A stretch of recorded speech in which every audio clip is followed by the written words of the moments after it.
school game of the week. Honeoye Falls-Lima hosts Batavia.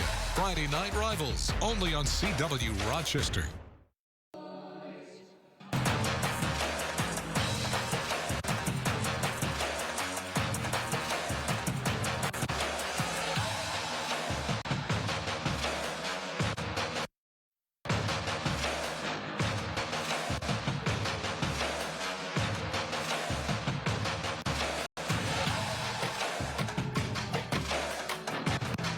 It's Willie Mattar's Friday Night Rivals, presented by Billy Whitaker Ford, as we welcome you to Honeoye Falls-Lima High School. As tonight, it's one of the top games of the year, certainly in Class B, a rematch of last year's sectional championship as the Blue Devils of Batavia take on the Cougars of HF-L. Glad you're with us here tonight on CW Rochester. My name is Gene Battaglia, along with Mike Danger. This is the one we've been waiting for. You mentioned it. The last time we saw these two teams, it was on the field for the Section 5 finals in Class B. A lot at stake. This rivalry means a lot to both of these teams. Going to be a great game tonight here in Honeoye Falls-Lima. They're two offenses that can move the ball. We should have a lot of points here tonight, and our players to watch. We're going to go with the quarterbacks here tonight. For Batavia, one of the best players in Class B, and Javen McFarland. Javen McFarland is great. He grew up playing quarterback. He played wide receiver for the Blue Devils last season, fell back in love with quarterback this offseason, and look for him to make some big plays with this Batavia offense tonight. For the home team, the Cougars, and it's the Meacham family that's certainly familiar to anybody who follows this program.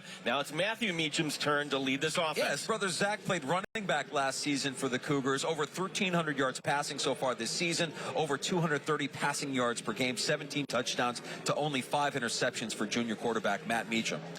Two teams with winning records. Batavia at 6-0, HF-L at 5-1. As we take a look at the Ide family of dealerships, keys to the game. And for Batavia tonight, you want to let the young man do his thing. Yeah, Javen McFarland's already with 846 yards on the season, 8 touchdowns, 2 interceptions, 5 rushing touchdowns on only 16 attempts. He'll be the playmaker for the Blue Devils offense tonight. For HF-L, their keys tonight, again presented by the Ide family of dealerships. They got tripped up last week against Monroe. Got to clean it up on offense. No turnovers. And when we talked to HF-L Lima head coach, HF-L head coach John Russ, that was the key to the loss last week. It was the turnovers. Clean it up, avoid those turnovers, and keep a spy and avoid those big plays from Javen McFarland's defensively.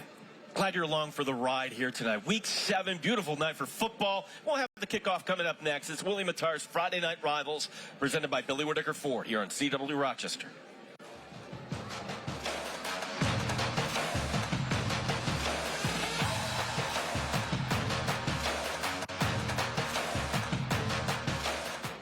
www.13wham.com/chime-in and upload your community photos and videos for the chance to see them in an upcoming newscast. Locally sponsored by the Vinyl Outlet. Need a porch? Fall is the best time to save with the Vinyl Outlet. Call today. Tracy Door Company opens a door to the heart of the home. We're an employee service company and proudly stand by the Tracy name for top quality residential and commercial garage doors. Tracy Door Company installs garage doors to blend seamlessly with your home. We outfit large commercial warehouses to single workspaces and offer professional repair services for your current doors. Call Tracy Door Company today. For 3 generations, the Tracy Door Company. Billy Whitaker's lots are full. He needs to make room, and that means until he sells 200 cars, you're taking the checkered flag. It's the Billy Whitaker 200 sales event. The deals are phenomenal, and the time to buy is now. Cars, trucks, SUV. When you buy a vehicle, you get to choose from a 4K TV, a brand new Chromebook, or a chance to get into the money machine and win Billy's money. Get the inside track on a great deal at Whitaker Ford, where you're always good to go. Protecting your home's worth pays off when you trust the experienced team at American Custom. We've all seen our homes go up in value, making home improvements a wise choice. If you think your home is worth a lot now, just wait until our team is done with it. Call American today. I haven't decided if I'm going to transfer yet. You have 48 hours to decide. I don't think my coaches think I'm good enough. What do you think?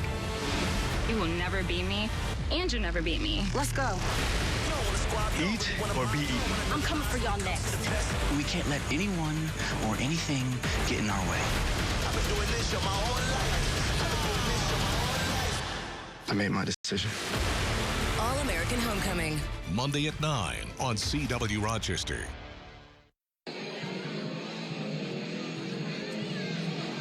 Getting ready for the kickoff here tonight. We have the coin toss presented by Connors and Ferris Injury Law, your workers' comp attorneys, and will be visiting Batavia to receive here tonight. Our referee tonight is David Cohen, the umpire Darren Tyson, Scott Englerth, Andre Lewis, and Fred Applewhite. Your crew here tonight, we appreciate all of the work that our officials do here in Section 5.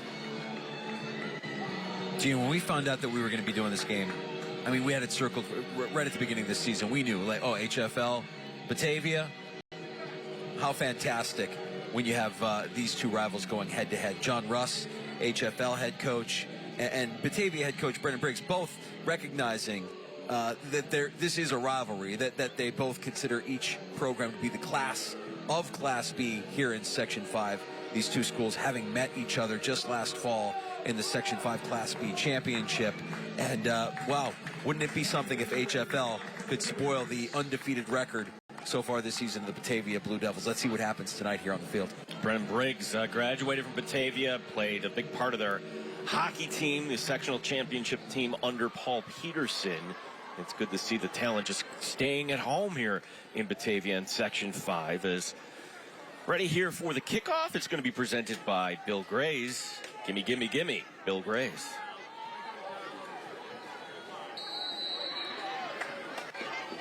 Brent Wager to boot this one away, and we're underway here tonight from HF-L as it's going to be on the far side. Aiden Anderson getting the call here, and Anderson's off. He's crossing midfield, 40, one man to beat, makes the cut. Oh, and then Wager holding his ground, allowing for his teammates, but it's a great return for Batavia. Carter McFallens. Okay, you're going to hear the McFallens name a lot tonight here for the Batavia Blue Devils, because Carter is a playmaker at wide receiver for this offense, and of course his brother Javen McFallens at quarterback, as you can see. A lot of speed, great vision, and knowing what to do in the open field. Nice play by the special teams unit there of HF-L, preventing the 6 on that opening kickoff. Carter McFallens with the return. It's going to be quarterback Javen McFallens, and he's going to hand it off. And it's a good tackle here. Let's take a look at our starting lineups tonight. Our starting lineups presented by attorney William Matar. Hurt in a car, call William Matar. Aiden Anderson is back at running back. Arroyo, Grazi LaPlane, and the aforementioned Carter McFallens Kramer, the wide receivers. We'll get to the HF-L defense, and they run the 4-3, so certainly they want a lot of beef up front, including Ben Cook, number 1. After the gain of 3, back to the ground game, and this time a loss on the play as breaking through. That's Nolan Smith, number 88, with the tackle for the loss. Yeah, Nolan Smith, a lot of size on that defensive line for the Cougars.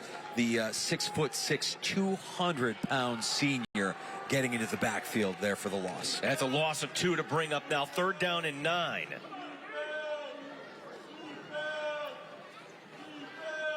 Now you can hear the fans in front of us here. Everybody into this game. People were out here early tonight. This is the one you can't miss for either school. It's 3rd down. Javen McFallens out of the shotgun. McFallens rolling to his right. Going to throw on the run, and it's going to be caught close to the marker. Looks like that appears to be enough for a 1st down. And indeed, it is a 1st down. The 1st down presented by Kangaroo, Lakeside Roofing and Contracting, the home of Kangaroo. We hop to it. Javen McFallens dangerous with the ball in his hands as a passer, but also can make plays with his feet, as you see the rollout to the right there, and putting the ball where only his guy can go up and get it. Good elevation there by the Batavia wide receiver, number 8. Bronx Buckles with the reception. As now it's 1st and 10. As, by the way, we're back inside the Ide family of dealerships red zone. They're going to go back to the ground game. Aiden Anderson, the junior, getting the call to bring up 2nd down and goal. Nice to just hear Aiden Anderson's name with this Batavia offense. This is his, last Friday was his 1st game back after injury. Missed the first 5 games of the season for the Blue Devils.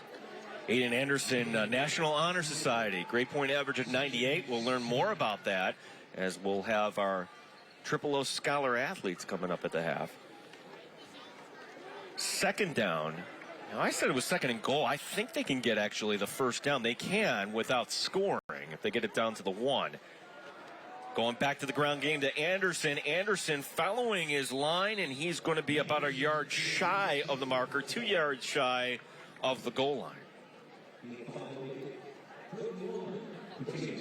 We'll call a 3rd down and 1. Sheldon Silverling there on the offensive line for Batavia. That's a 6'1", 275-pound sophomore. Still flattening the defensive line of HF-L. That push up front for the run game there for Batavia. He's at right tackle. Brian Calderin at right guard. Garrett Smith, the center. Matthew McWetty, their left tackle. And Trevor Collier, left tackle. The pitch going left side and trying to make a cut and then bottled up. That's how you do it.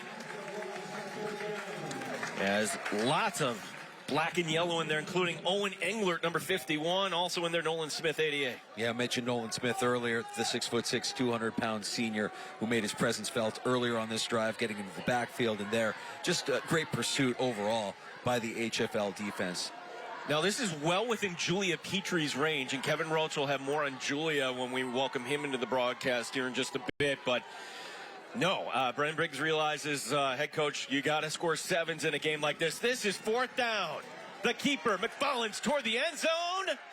He's in. Touchdown. Touchdown, Batavia. A 2-yard touchdown run for Javen McFarland's. And the Blue Devils with the short field, thanks to that nice return. They strike first, and that's an American Custom Exteriors and Interiors touchdown. The home improvement company that cares. Yeah, nice sleight of hand there by McFarland's. Looked like he might have dropped back for the pass there a little bit. Ended up tucking it and run, as you can see here on the replay. McFarland's with the keeper. I mean, you had 4 HF-L Cougars converging on him, and he still had enough stretch there to get that into the end zone for 6. Julia Petrie to take the PAT attempt. Puts it up, and that is through the uprights.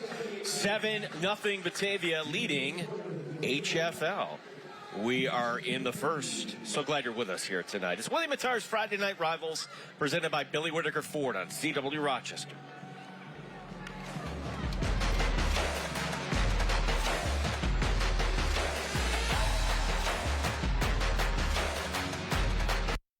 As if you don't already have enough on your mind, I'm sure you don't want to worry about the stress of car shopping. That's why at Ide Honda, we don't lure you in with a misleading low payment, only to disappoint you with bad news when you get here and have you find out that there's thousands of dollars hidden down in the fine print. At Ide Honda, we're upfront right from the start, so your car buying process can be easy, honest, and even fun. So if you're in the market for a vehicle, come visit us at Ide Honda. We'd love to earn your business.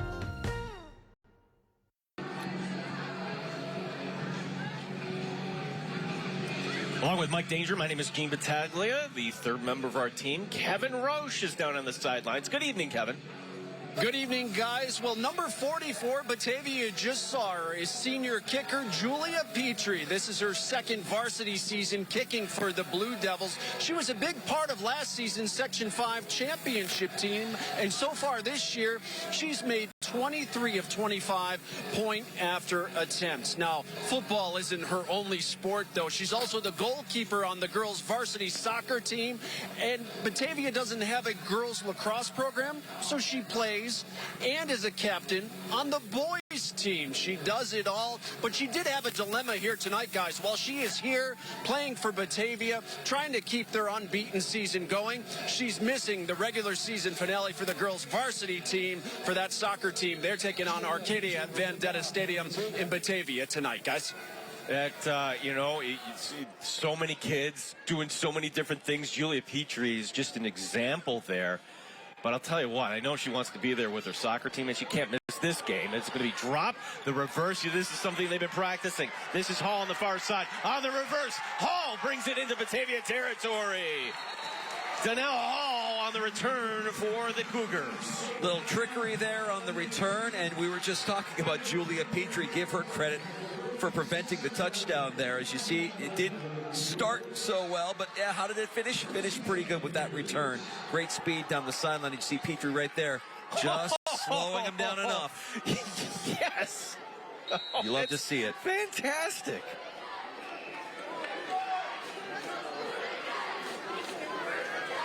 We have our quarterback tonight, Matt Meacham. Really looking forward to seeing Matt Meacham go to work. HF-L trying to bounce back after that loss to Monroe, as he's going to swing it to the outside. He's got a lot of receivers at his disposal. That's going to be a healthy gain. As we take a look here at the starting lineup, Patrick Donahoe is your lead running back. Wanderide, Donnell Hall, Colton Miller, the wide receivers, along with Nolan Smith, Harvey, Fasik, Joint, Krigo, and Carey are your offensive line for Batavia. They're going to run 4-4. 4 down linemen, 4 linebackers. McFarland's one of the corners, certainly can make plays on defense. This is going to be 2nd down and 2 after that pickup. And to the ground this goes. And I don't think he got it. That's big man, number 75, Sheldon Silverling, helping to lead the charge there. No gain on the play to bring up 3rd down and 2. Saw some of the speed on display from Donnell Hall on that kick return after the touchdown from Batavia. The 5'8", 150-pound senior can kind of do it all as a playmaker for this HF-L offense. They spot the ball. We'll call it 3rd and 1.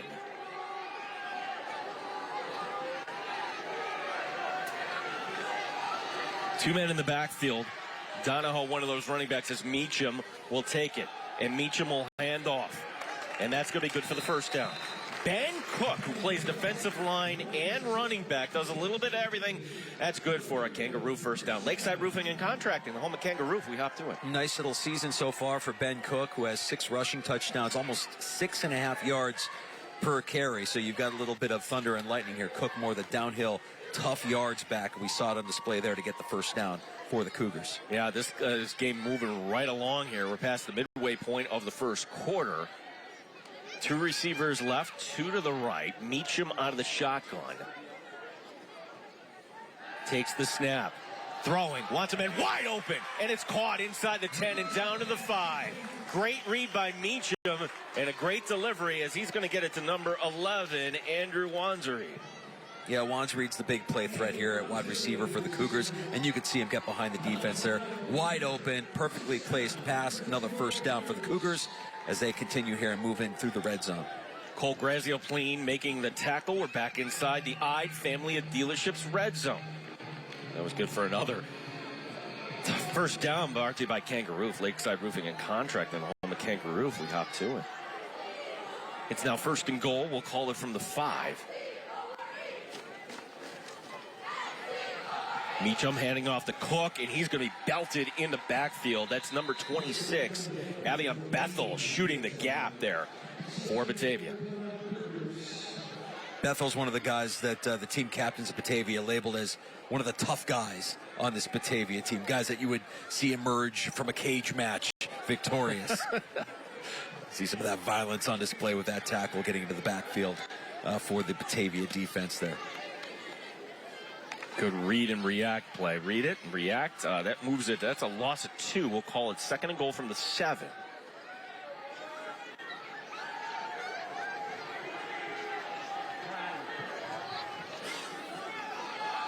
Donahoe getting the call, breaks the tackle, keeping those legs moving. He's going to be a couple yards short.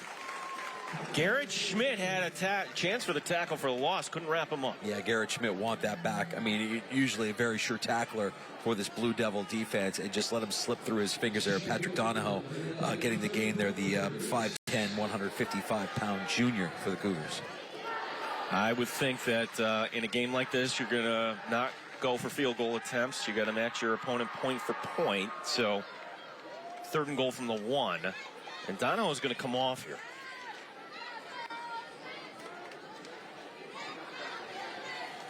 Cook will line up in the slot to the left.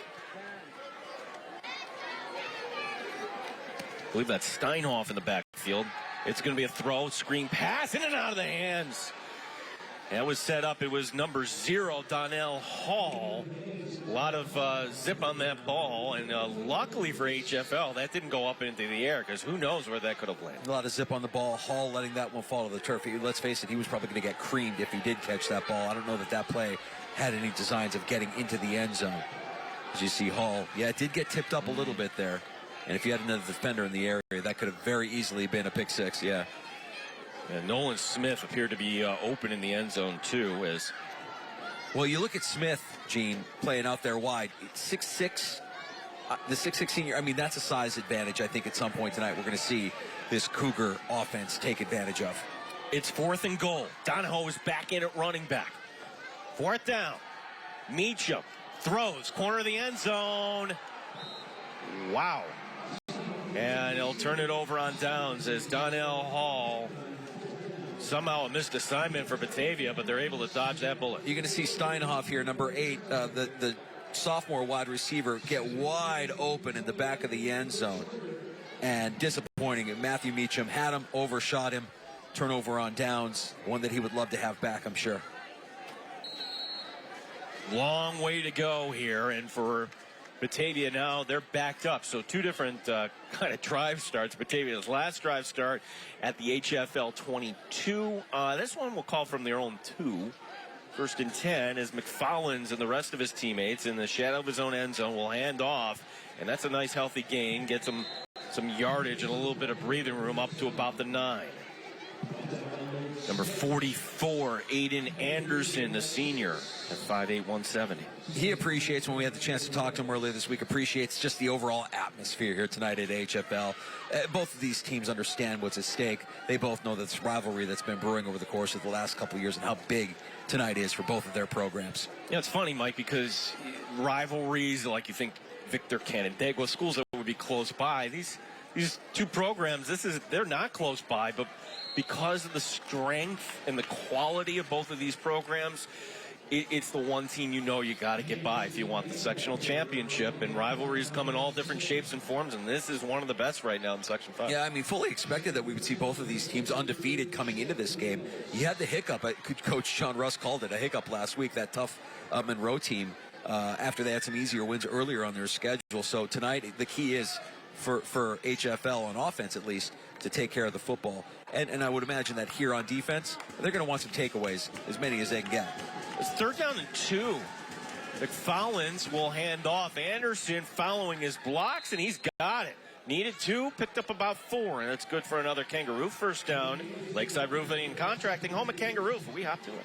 You know, we saw McFarland's get into the end zone to cap off their touchdown drive. We saw him make some plays with his arms. We saw him make some plays with his legs. But when you're running behind this line for Batavia and you're eating up clock and you're keeping that HFL offense on the sideline, don't you feel like you have a recipe for success tonight if you're the Blue Devils? Well, it brings it up to the 15, no doubt.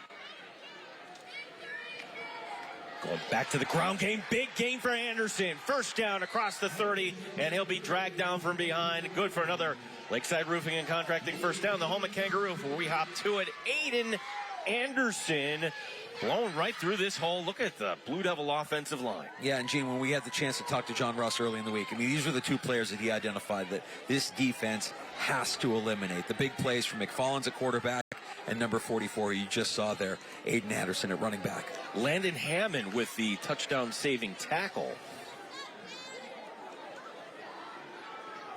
Gets it up to about the 32. Hand off and then getting hit in the backfield. Anderson, not much there this time. Yeah, Nolan Smith again on defense, breaking through his defensive end. That size, hard to manage for any offensive line. 6'6", 200 pounds, and he's made more than a handful of plays already in the backfield tonight's game.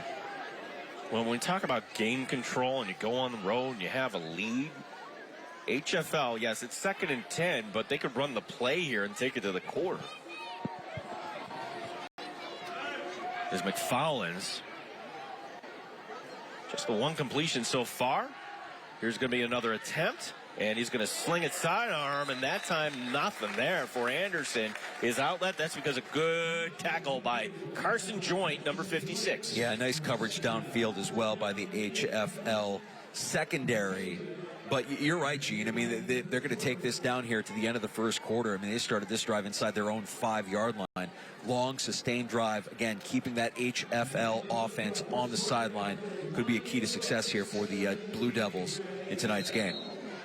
It's the penultimate game here in the Section 5 season, as the regular season will wrap up next week. Glad you're with us here tonight. William Matar's Friday Night Rivals, presented by Billy Whitaker Ford on CW Rochester.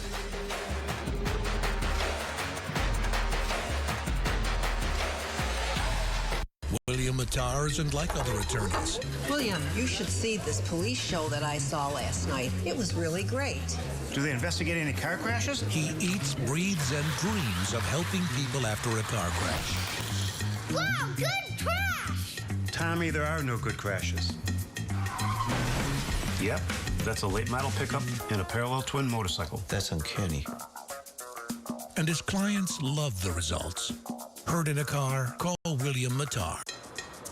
So you're going about 60. That about right? Okay, and the airbags deployed? As head of the state's largest motor vehicle accident firm, William Matar is always seeking to gain new insight from car crash experts to keep him at the top of his game. And the neck is still sore? Who ordered the Exo-Breezy? You single? If you own a hybrid or battery-charged vehicle, the Gateway electric vehicle charging system is your path to the easiest, most affordable way to travel. It's easy to install in your own garage, good for the environment, and the Gateway app provides you with all the information to get you safely to your destination. Just plug, charge, and you're on your way. Gateway works on all electric cars and trucks, and the Level 2 charger provides superior mileage on every charge. You won't want to use anything else.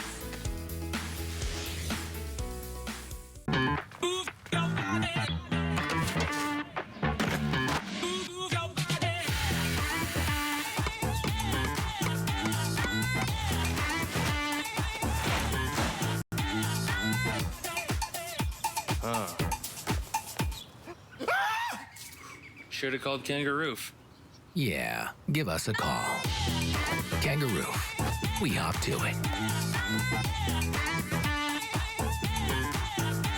Welcome home, Star family. Look out, world. Starman is back. Yeah.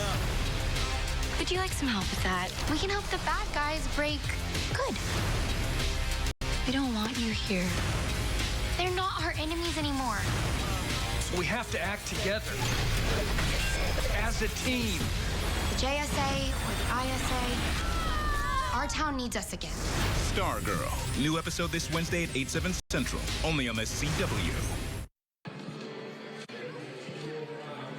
7-0 Batavia with the lead as we head to the second, and we go downstairs to Kevin Roche.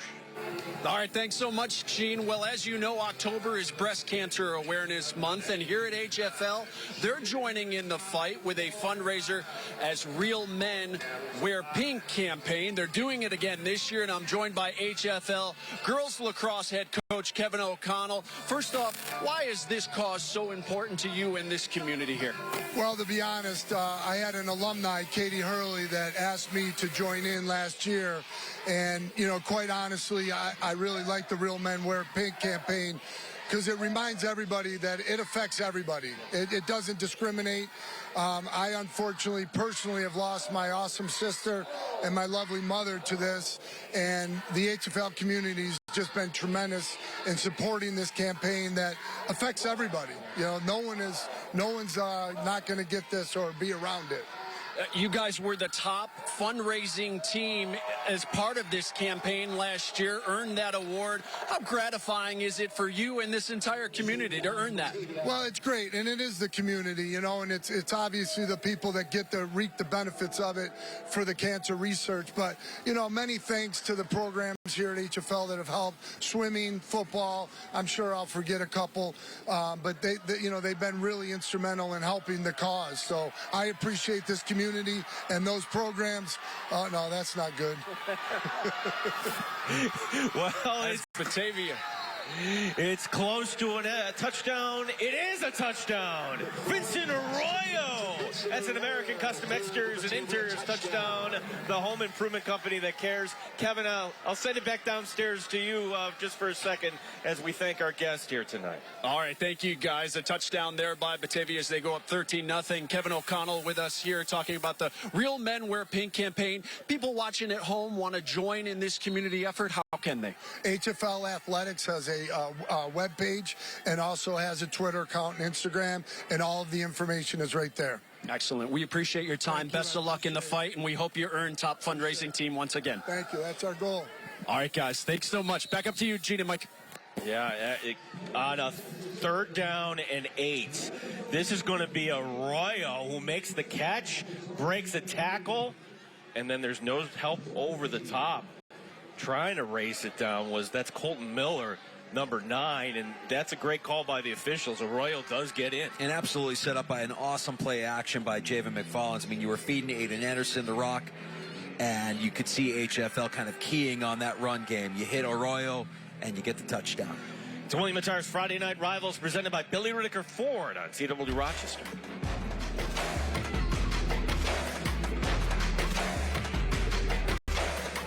Billy Whitaker's lots are full. He needs to make room, and that means until he sells 200 cars, you're taking the checkered flag. It's the Billy Whitaker 200 sales event. The deals are phenomenal, and the time to buy is now. Cars, trucks, SUVs. When you buy a vehicle, you get to choose from a 4K TV, a brand new Chromebook, or a chance to get into the money machine and win Billy's money. Get the inside track on a great deal at Whitaker Ford, where you're always good to go. Well, here's the illuminating expression scoring summary as we're in the 2nd quarter. Illuminating expressions where light comes to life, and a short field on the opening kickoff return to the 22. McFarland was able to punch it in on a 4th down from 2 yards out. And then Arroyo, 67 yards on that 3rd down and 8 play. And Batavia going according to their script here tonight, leading on the road 14-0. What was that, a 99-yard drive, 98-yard drive? Yes. I mean, that, 98, yeah. That's tough for this HF-L team. Let's see if the offense here can bounce back. They need something here. They need a spark on offense to stay in this game, because Batavia right now has control. Petrie, who helped out on that tackle on the last play. She'll boot this one away. And again, she's also the starting goaltender for the girls soccer team at Batavia. As this is going to be brought back, are they faking the end around? They do fake it, and there's some room going right up the middle, so that's a nice return. The Bill Grace kickoff. Gimme, Bill Grace. We do have a flag, however. A nice little fake there by Connor Finn. You see him right there, number 3. Thought we were going to see another end around on the return. Instead, he kept it himself. Holding black number 88. David Cohen, our referee tonight, and that will negate the nice return. I want to see how Matt Meacham reacts here, Danger. There were a couple throws he would love to have back there on the 3rd and goal, and in particular the 4th and goal play where he had a man wide open. A lot of football to be played. Let's see how he reacts here.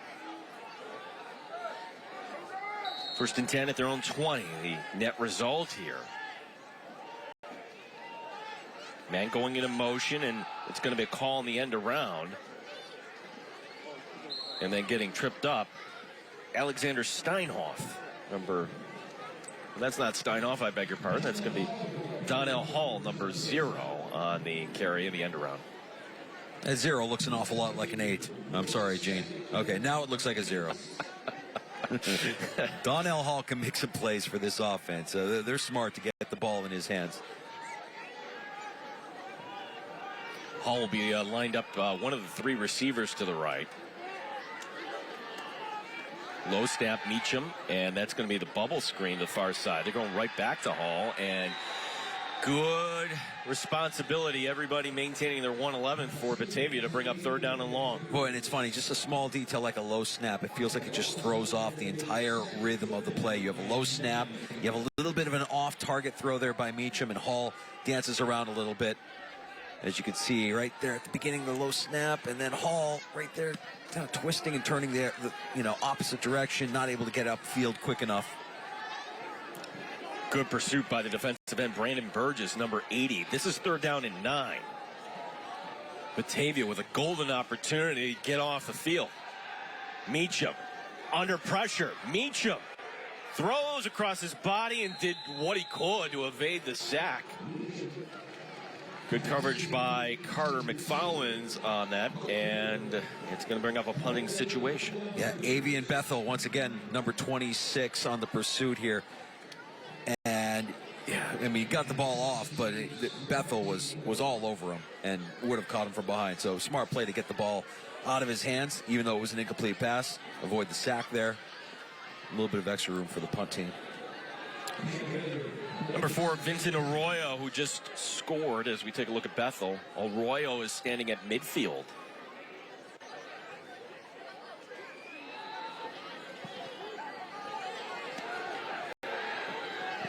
And he's going to watch that one go out of bounds. No, it didn't go out of bounds. I'm going to mark this out here.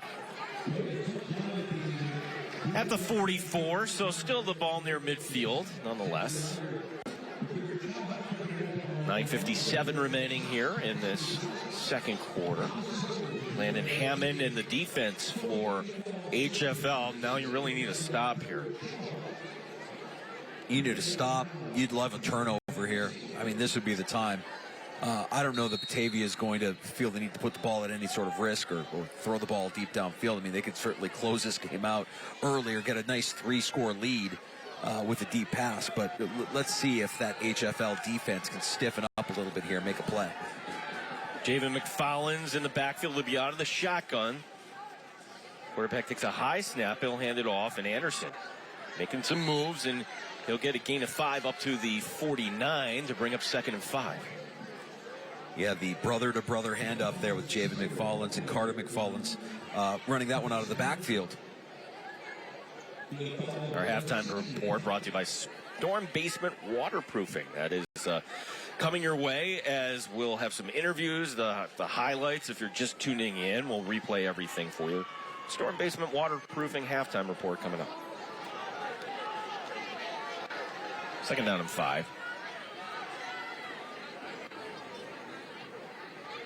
McFarland's the handoff. Anderson makes a cut, spinning, and he'll push it ahead. Ryan Geary holding on, and it's going to be about a yard shy of the first down.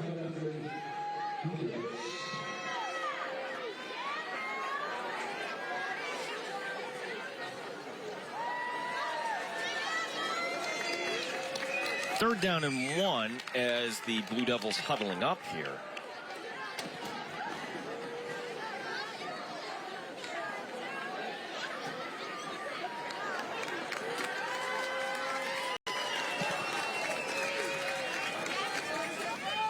Snap, handoff, second effort.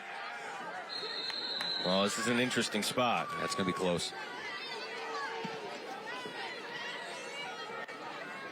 Yep, they're going to call it.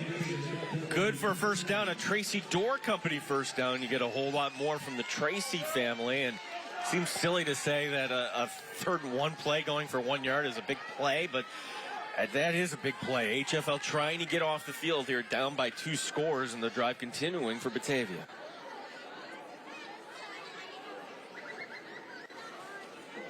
As McFarland's and his teammates looking at the wristband.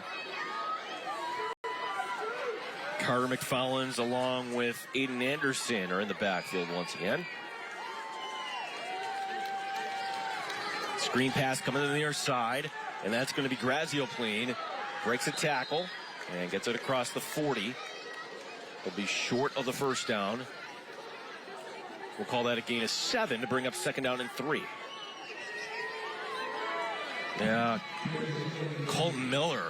Yeah, he's going to have to come off here if he's shaking that arm. Yeah, you're seeing some physical play up front here. And Batavia just taking it to HF-L in the trenches. You see Colton Miller there shaking it off and trying to get back in the game here. We also saw some frustration out of Nolan Smith after that last play.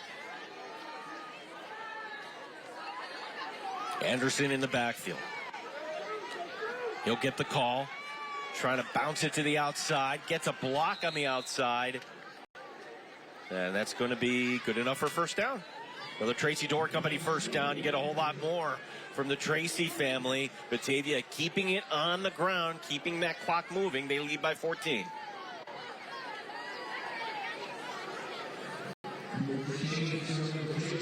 Number 10, Mekhi Fortes checking in. The fullback position.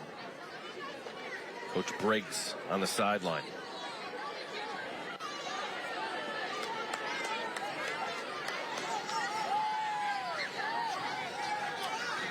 High snap, a wildcat formation, and the direct snap going. That didn't go according to plan.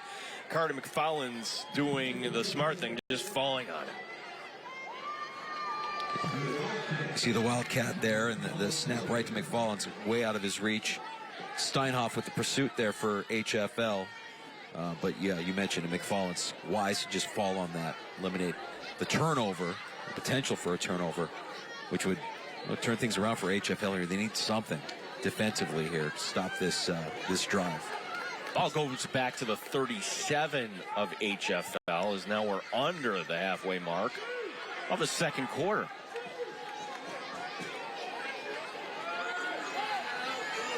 Trips to the right, including Carter McFarland's number 24. The snap, it is his design keeper. Lots of room for Javen McFarland's. Javen McFarland's gets the first down. What a time to dial up that play. That's good enough. Well, hold up. There's a flag all the way back at the line of scrimmage. Yeah, this is coming back. There's a hold on the play here, Gino.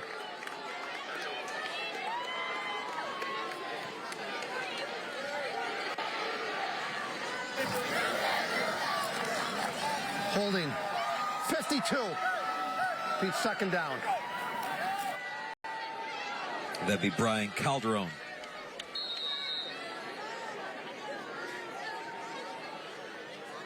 Yep. Yeah. You can see both 52s battling each other there on the line of scrimmage. Call that either way, right?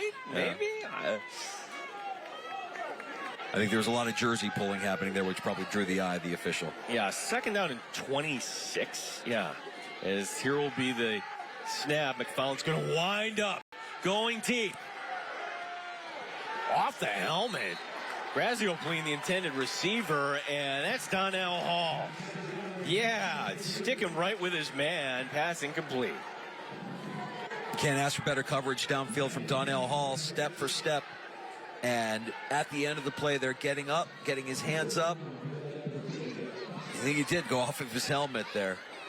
But good coverage downfield by Hall, who's made some plays on both sides of the ball tonight for the Cougars. That'll be like the next step in his game, knowing when to kind of turn around. Right. And making sure that... You can work on that technique. Yeah. Absolutely. Grazio playing, looking for the flag there, nothing doing. Third and long. Carter McFarland's will be the receiver to the top of your screen. Here's the snap, play action. Javen McFarland's faking the big windup, evades one man. It's going to be coming back regardless, as he's still on his feet. And Batavia now going the wrong direction with these flags. Yeah. I think that was Garrett Schmidt, the center, who held up Nolan Smith in the backfield there. Smith looked like he was on his way to a sack. Still foul. Oh. 15-yard face mask, number 88. Nope. Nolan Smith. Yep. Saw it all wrong. Actually, I think it was Smith with the face mask on 54 on Garrett Schmidt. Oh, yeah. There you have it. Oh, yeah, that's a... Oh, there was on McFarland's, yep. No doubt about it. Wow, that's a huge swing. It really is. So from 3rd and 26 to an automatic first down, the attack on the 15. And now you're inside the I family of dealerships red zone on top of it.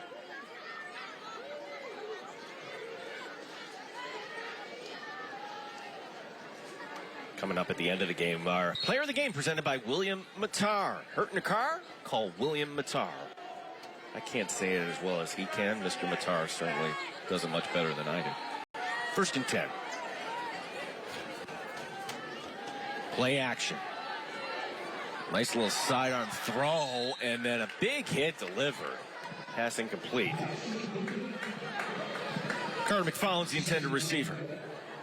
Ryan Gary's got to be a little bit careful there. He came in kind of late on top of McFarland's after the incompletion. And he just had a face mask penalty that extended this drive. You wouldn't want a personal foul penalty. As you can see, McFarland's just a little inaccurate with that pass, and boy, Colton Miller could have been the recipient of a gift interception there. Just a few inches over.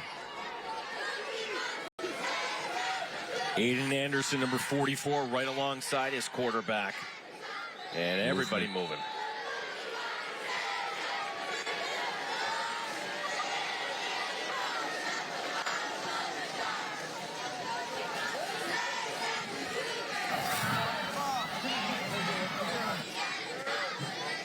That's what a good hard count can do. Give you a free 5 yards there. 2nd down and 5.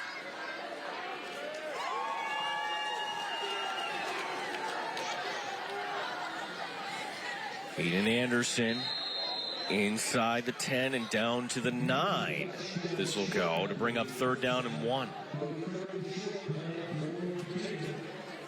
3rd and 2, I beg your pardon.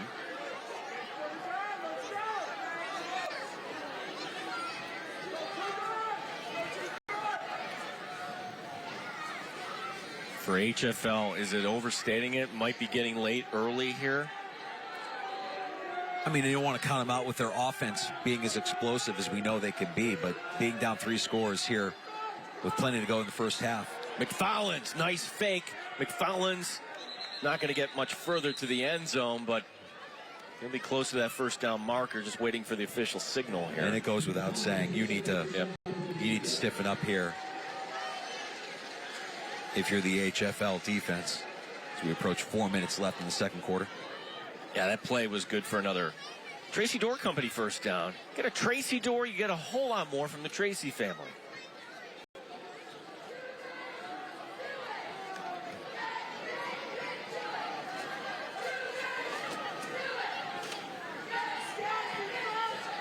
Three receivers to the left.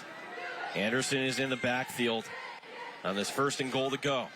Anderson getting the call and trying to follow his big man, Sheldon Silverling, but he was tripped up, was Anderson. Bringing up 2nd down. Mentioned it earlier. Silverling at 6'1", 275 there on that offensive line for the Blue Devils. Kid's a sophomore. I mean, the growth that you could see out of him here in the next couple of years. He could be a human mover. Somebody that I wouldn't be surprised to see playing football somewhere on Saturdays. Fortes is your fullback here on 2nd and goal. Back to Anderson. Jack Harvey, 61, helping out on the tackle. And short once again. Jack Harvey, who leads this Cougar defense in tackles, 24 tackles on the season so far with a sack and a couple fumble recoveries on the season as well. Boy, they could use some sort of turnover here. Prevent Batavia from getting into the end zone and extending their lead.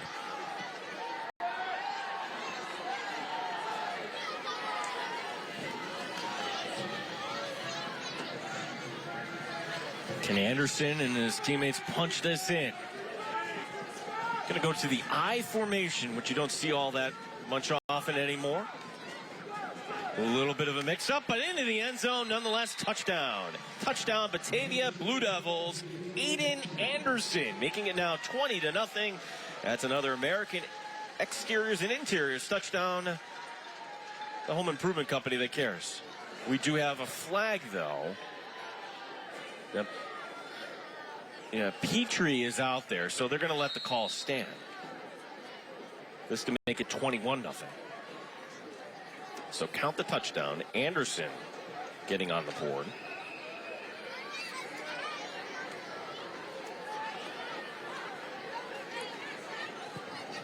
And Julia Petrie making it 3 for 3 on PATs tonight with 2:05 remaining here in the 2nd. It's Batavia up 21-0.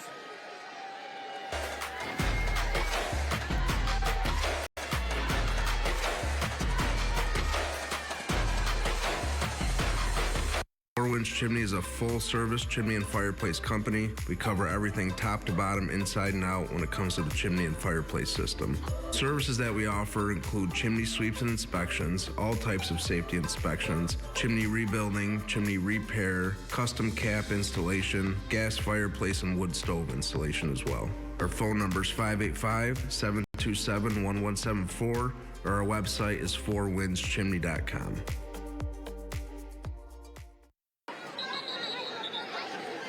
You know, our storm basement waterproofing, dry basement living halftime report. We're going to talk to this week's Triple O Heating and Cooling, Electrical, and Plumbing Spotlight, our scholar athletes. Triple O, service so good, you're going to find a reason to call. We'll also have some interviews with Kevin Roche, highlights, and more. That's the storm basement waterproofing, Dry Basement Living halftime report. Well, if you're on the Batavia sideline, you can, boy, you're loving this right now. Going on the road here to HF-L, up 21-0. They've absolutely silenced the HF-L faithful here with this outcome so far in the first half.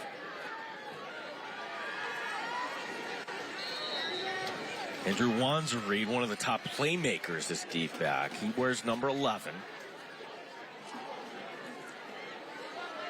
It's the Bill Grace kickoff. Gimme, gimme, gimme. Bill Grace. And HF-L's Wanzer-Reed trying to break a tackle. That's just a nice tackle there by number 22, Joseph Maranko.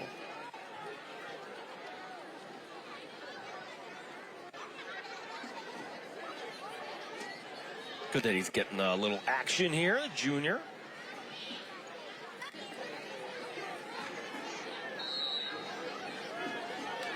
Needless to say, an important drive here for HF-L. And remember, they do get the ball to begin the second half, so this is their opportunity to get back into this game.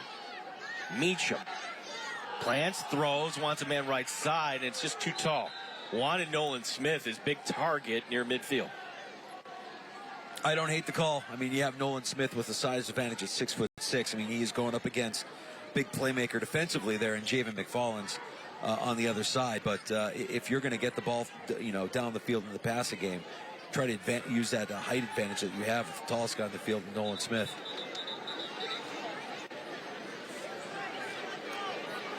Now stop the clock with 1:53 remaining here in this second quarter.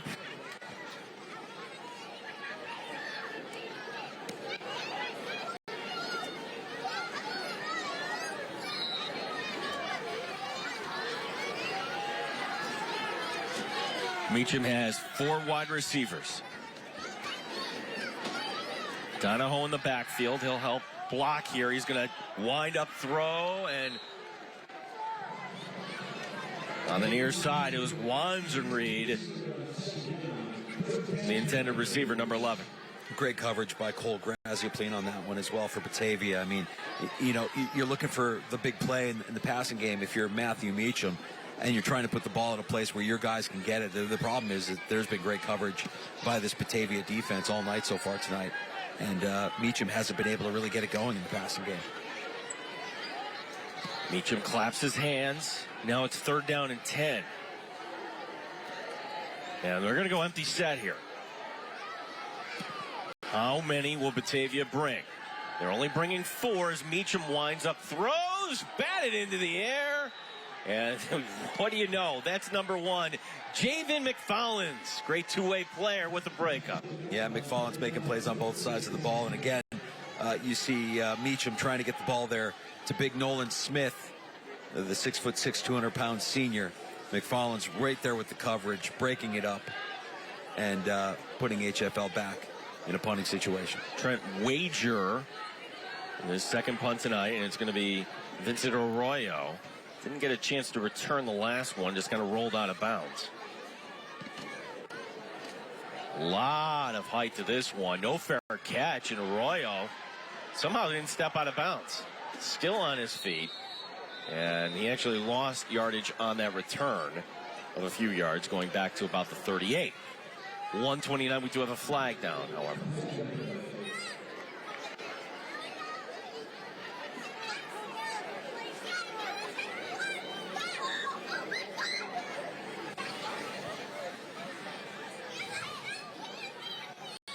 Like, was the receiver interfered with? No, I don't think he ever. Look, he never called for a fair catch, so as long as they didn't arrive early, to me, I would pick up the flag here. Well, you what? Yeah, it was pretty bang on that one, Gino. Yep, they did pick it up. I think it's a good no call. Agreed. Mike Danger, if you're Batavia, you satisfied 21-0, or you're putting your foot to the pedal here? I think you keep doing what you're doing. I mean, you've been the more physical team all night tonight on both sides of the ball. You've just been more crisp in your execution. you can do whatever you want at this point with 1:29 left. Playbook's open. Yeah. McFallon's is going to pitch it to Anderson. And Anderson is going to cut it up. Gets it across the 40, but not much more than that. About a gain of 3 up to the 41. That's going to keep the clock moving. Our closed captioning tonight is brought to you by the wonderful group at Four Winds Chimney. Four Winds Chimney, built to stand the test of time. I mean, Batavia right now, you're just imposing your will. Daring HF-L to stop us with whatever we try to do. Running the ball, you haven't really been able to stop us. Passing the ball, we can make plays there too. Yeah, you need a big play here by this HF-L defense. You need a turnover. You need a sack. See who can step up. 2nd down and 7. High snap. And that's going to result in the play being blown up. Nolan Smith back there along with 61 Jack Harvey. Give him a half credit each on that tackle. And that'll bring up 3rd and 9. Yeah, that's what I'm talking about. I mean, a couple of the big playmakers on defense for this Cougar defense in Jack Harvey and Nolan Smith teaming up on that play. Bust through the offensive line and break that play up in the backfield. So Batavia looks like they're just going to take it to the half here. We're down to 10 seconds remaining. Boy, when you do your halftime adjustments, Mike Danger, for Batavia, I don't know. You're just I'm racking my brain about it now, Gino. Yeah. You're inside my mind. If you're head coach John Russ for HF-L, I mean, let's wake these guys up a little bit, right, Gino? I mean, this was a first half where it felt like they were kind of sleepwalking through it. Well, to me, special teams always a big key, and to get that return, to give you the short field at the 22, that's where Batavia started their first drive. You know, that's the one phase of the game you can't overlook. As we go downstairs to Kevin Rush. All right, guys, thanks so much here with Batavia head coach Brennan Briggs. Coach, could you have had a better first half than what we just saw here tonight? Guys played well the first half, but there's another half of football. It's a very good football team over there, very well coached. They can make plays at any given moment. So we're, pleased with the half, but there's still a whole other game or half of football. Second half, we appreciate your time. Thanks so much. Guys. Brennan Briggs, Batavia grad, and his Blue Devils up here 21-0. We're at the half. More coming your way next. It's William Attar's Friday Night Rivals, presented by Billy Whitaker Ford on CW Rochester.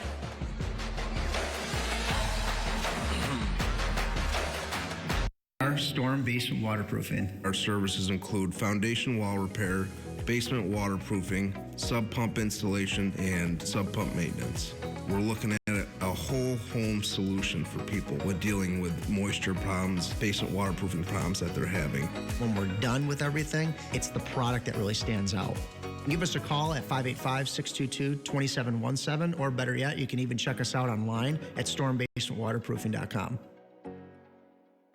Iron Chiro, helping you perform at the highest level. Teens are in the most physically demanding time of their life. From oversized backpacks to competitive sports, there is a lot of wear on their bodies and little to no solutions available. At Iron Chiro, we work daily with countless families to solve these obstacles that take away from performance in school, sports, and overall quality of life. Iron Chiro is centered around evidence-based treatment that is personalized and proven to increase performance and expedite the healing process. Upgrade your performance and move in the right direction with Iron Chiro today.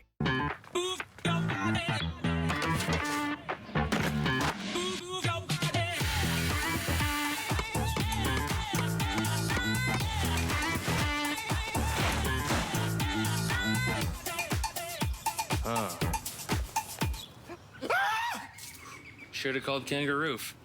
Yeah, give us a call. Kangaroo. We hop to it.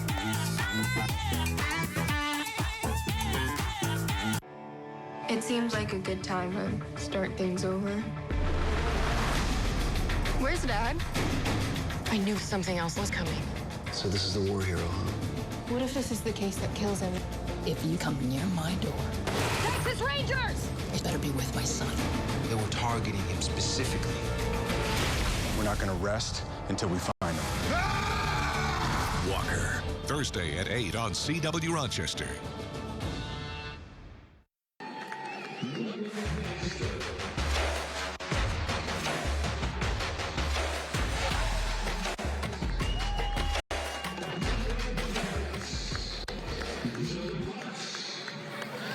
Back to Friday Night Rivals in the Storm Basement Halftime Report. Time now to introduce you to this week's O Scholar athletes.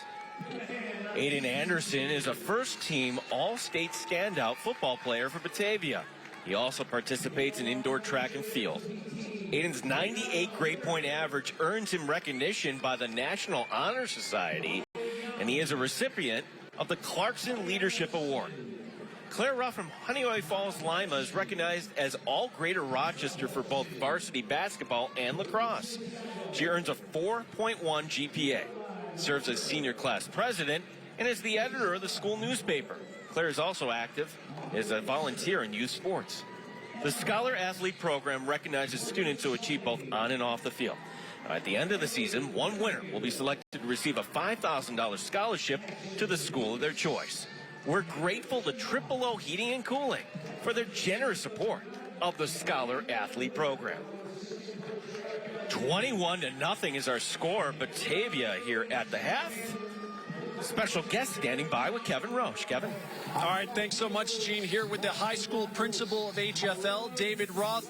First of all, big-time atmosphere here tonight for a big-time game. I know the score isn't what you would like it to be, but what does it mean to this school to be featured throughout Section 5 on Friday Night Rivals? Well, this is a great opportunity for our kids. Whether the score is a win or a loss, we just appreciate getting the notoriety. Our kids love playing football, and, you know, it's just a great experience for them.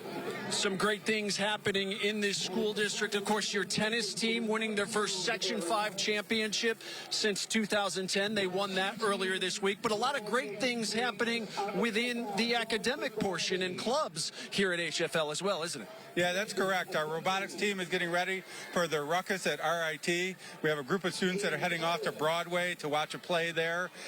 We also have our Interact Club that's going to be cleaning up our local park, and our green team's doing some efforts with some youth summits over at Hobart.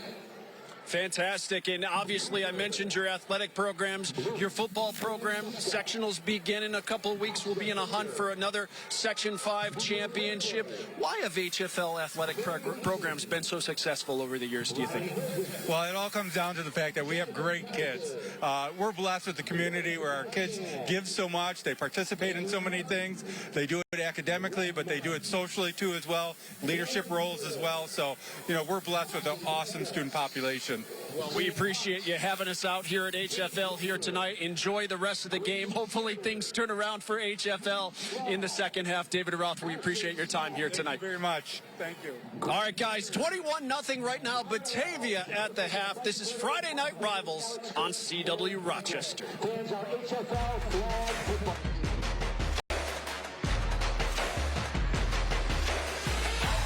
Welcome to the Burger 500. The world's greatest cheeseburger is off like a shot. He's stupendous. He's amazing. He's simply the world's greatest cheeseburger. It's the final lap. Nothing can stop him now. Oh no, Crazy Burger's blocking the lane. Holy cow. Bill Gray's really has the world's greatest cheeseburger. Tracy Door Company opens a door to the heart of the home. We're an employee service company and proudly stand by the Tracy name for top quality residential and commercial garage doors. Tracy Door Company installs garage doors to blend seamlessly with your home. We outfit large commercial warehouses to single workspaces and offer professional repair services for your current doors. Call Tracy Door Company today. For 3 generations, the Tracy Door Company. After you've been injured at work, you might feel like you're up against your employer. But the truth is, your employer isn't the opponent, the insurance company is. You need a workers' comp attorney with the knowledge and experience to maximize your benefits. Call Connors and Ferris today, as we have dedicated over 20 years of our professional careers to helping injured workers. Connors and Ferris, your workers' comp attorneys.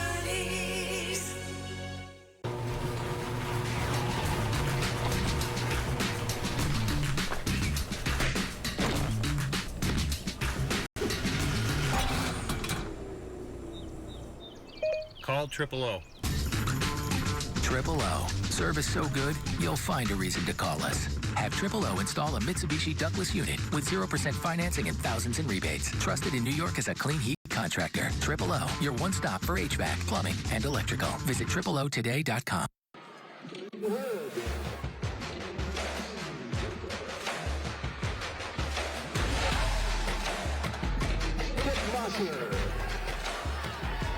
Welcome back to Friday Night Rivals here on CW Rochester. We are at Honeoye Falls-Lima High School, where Batavia leads the hometown Cougars 21-0. Joined by the Batavia High School principal, Paul Kessler. And Paul, so glad to have you here on Friday Night Rivals. You know, these two schools seem to have been rivals leading up to this game. Played in the past two Section 5 championships, both teams winning one.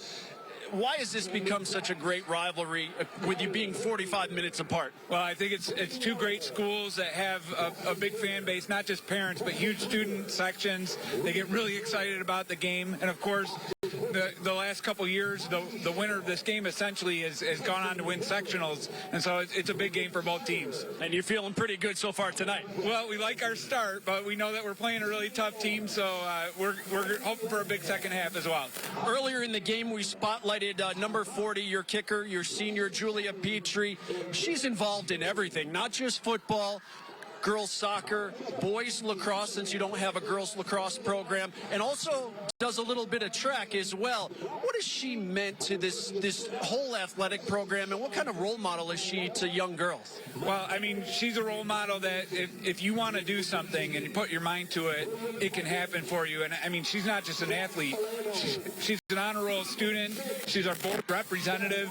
I don't know how she does it all. She might be the only person that puts in more hours than I do.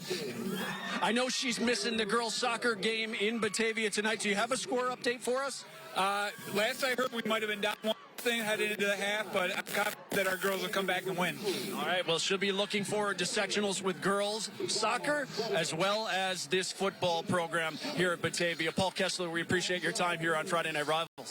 Thank you so much for having me. Appreciate it. All right, thanks so much. Here at halftime, 21-0 Batavia in front of HF-L. This is Friday Night Rivals on CW Rochester.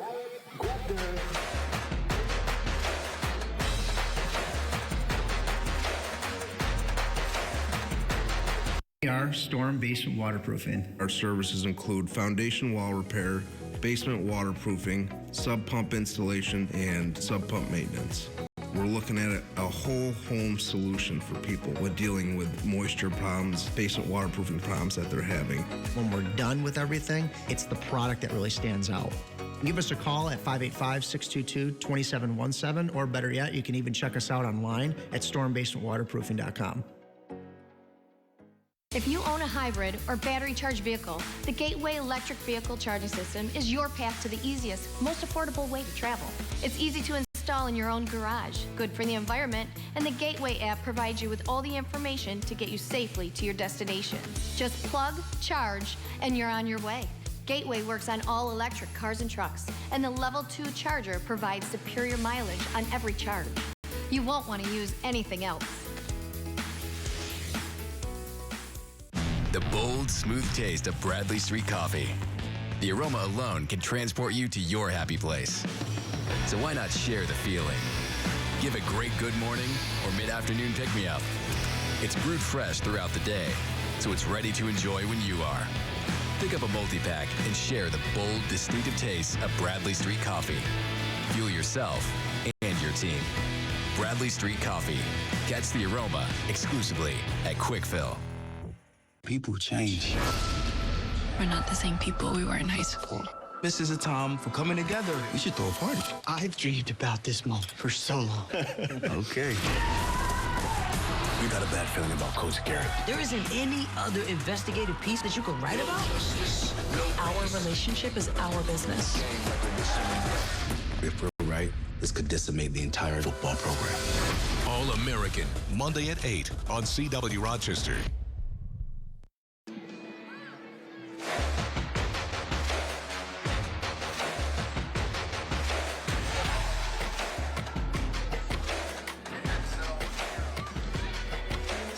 21-0 Batavia leading here at Honeoye Falls-Lima. Always fun to be right here. This is not our first time at HF-L. No. Just like we are, it's one of the best stops here in Section Absolutely. 5. It's a great community. You have fans.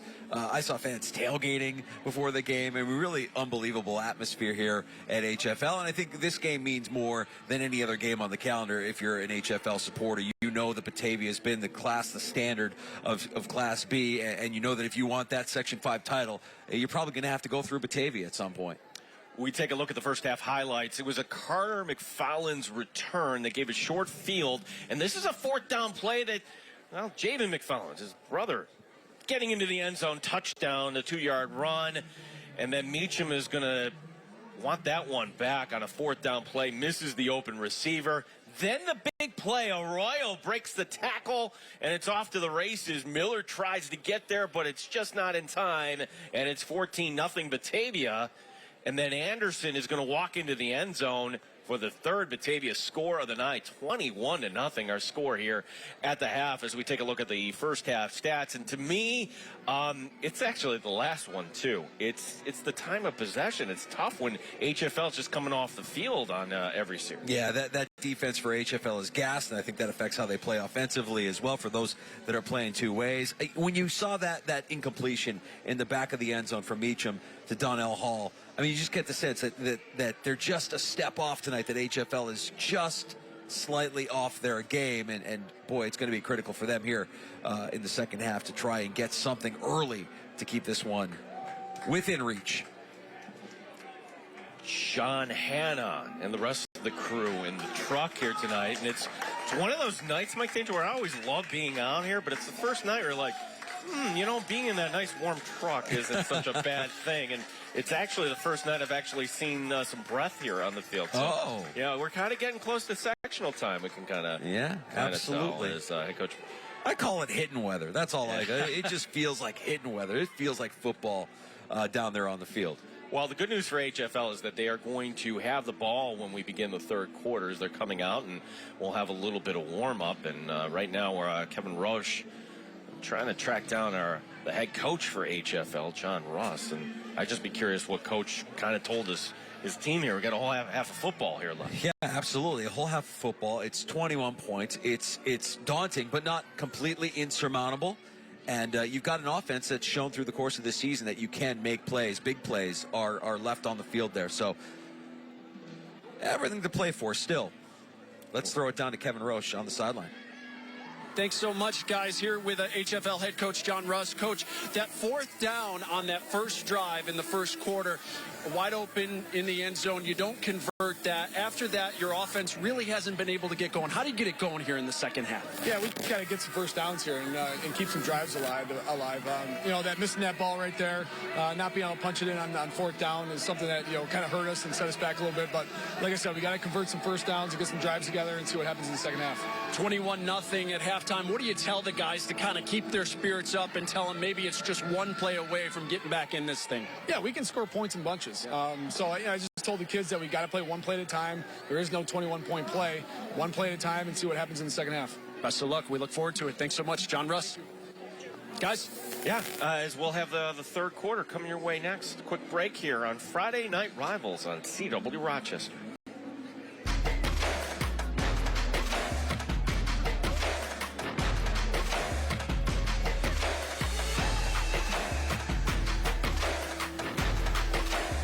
Iron Cairo, helping you perform at the highest level. Teens are in the most physically demanding time of their life. From oversized backpacks to competitive sports, there is a lot of wear on their bodies and little to no solutions available. At Iron Cairo, we work daily with countless families to solve these obstacles that take away from performance in school, sports, and overall quality of life. Iron Cairo is centered around evidence-based treatment that is personalized and proven to increase performance and expedite the healing process. Upgrade your performance and move in the right direction with Iron Cairo today.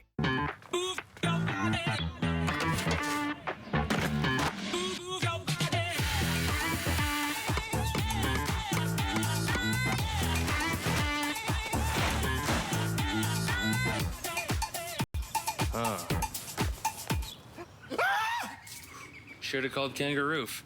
Yeah, give us a call. Kangaroo. We hop to it.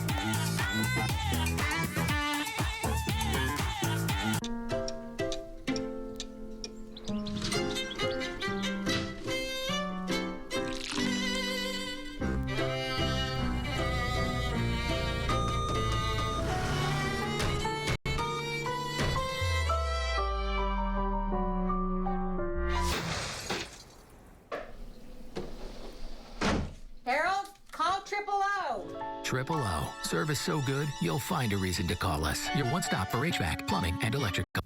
As if you don't already have enough on your mind, I'm sure you don't want to worry about the stress of car shopping. That's why at Ide Honda, we don't lure you in with a misleading low payment, only to disappoint you with bad news when you get here and have you find out that there's thousands of dollars hidden down in the fine print. At Ide Honda, we're upfront right from the start, so your car buying process can be easy, honest, and even fun. So if you're in the market for a vehicle, come visit us at Ide Honda. We'd love to earn your business.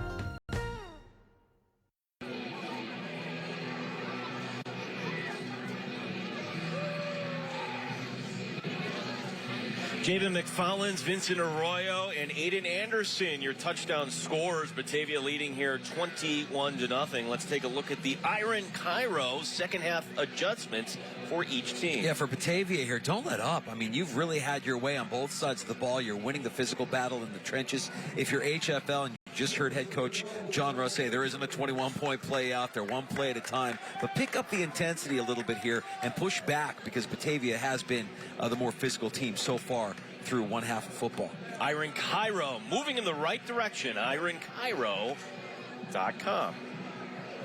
And once again, it'll be Julia Petrie to boot this one away.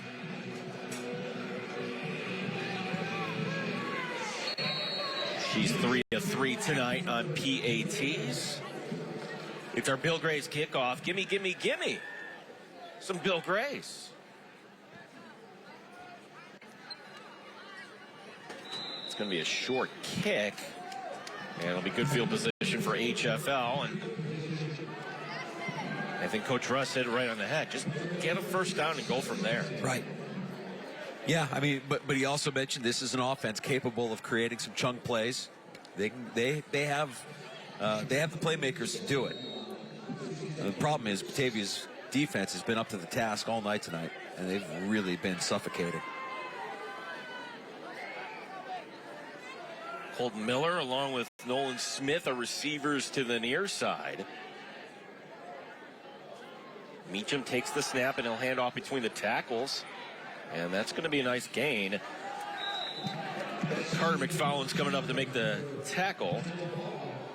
As that was number 0, Donnell Hall with the carry. We'll call it a gain of 6. And we knew that Donnell Hall was going to get some carries in the run game for the Cougars tonight. Expect to see if they're going to continue to run the ball here. The thunder and lightning combination of Patrick Donahoe and number 1, Ben Cook as well. Meacham with his hands ready for the snap.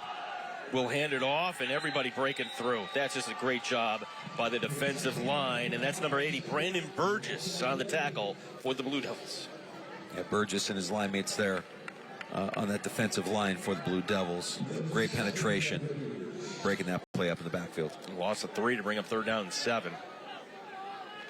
And the one thing HF-L could ill afford, a quick 3 and out. They're in danger of that now, looking at a 3rd and 7.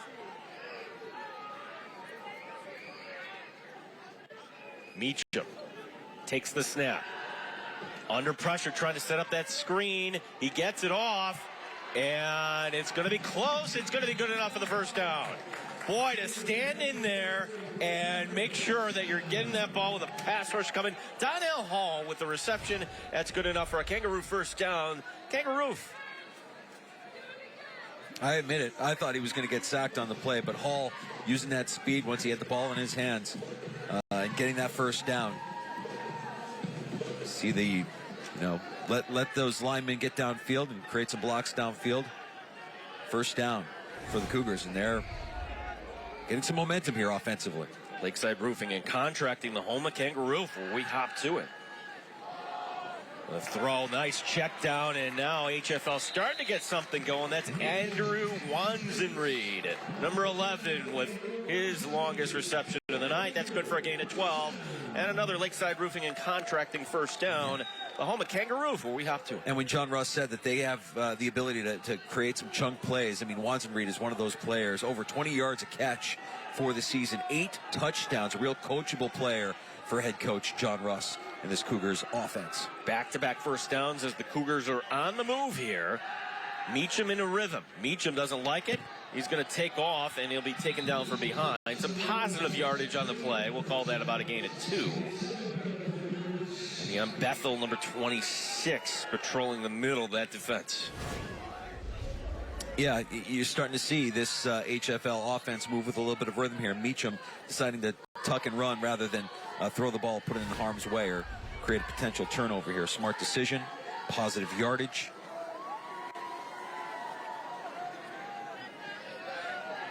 Donnell Hall will be the back on the 2nd down and 8. Low snap. And in the backfield, not much there, but able to get it down still to about the 31. Yeah, his quickness, he's a real agile runner. Donnell Hall, somebody that you know, coming into this game, you know, the top 2 running backs for this Cougars offense, Donahoe and Cook, we expect to see a lot of them. It may be part of the game plan here for John Russ was to use some of that quickness of Hall against some of the big boys there up front for the Blue Devil defense. It's 3rd down and 5. You figure this is 4-down territory with the ball at the 31. And going into motion and faking the end around and keeping himself will be Meacham. He's across the 30, but he's going to be shy of the marker to bring up 4th down.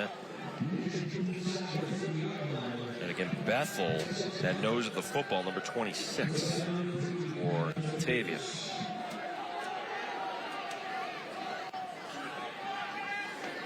So Donahoe on 4th down is going to come off the field. 4th down and 3.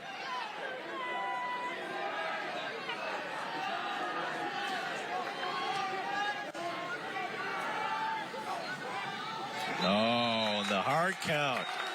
Great play by Matt Meacham to get everybody to jump.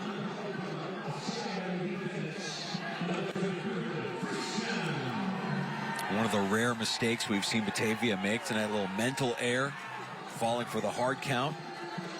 Drive continues now for HFL. 3rd first down in this drive. Another Kangaroo first down. Lakeside Roofing and Contracting, the home of Kangaroo. We hop to it.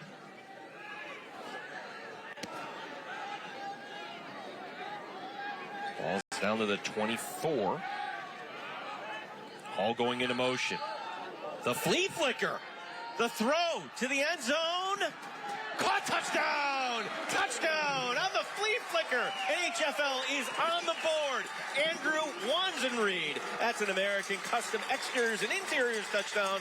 The home improvement company that cares. Wow, just great trickery on the play. Yeah, the reverse and then the flip back to direct snap and the flip back to Meacham. And he's atoned himself for the miss earlier, finding his wide open man at the back of the end zone. Great job by Wanzenreed to haul that in and get HFL on the scoreboard. Boy, HFL needed that. The kick is up, and it's no good. But HFL getting another look here at this touchdown as Hall sending it back to Meacham. The razzle-dazzle play. 21-6 as we're in the 3rd here. It's William Matar's Friday Night Rivals on CW Rochester.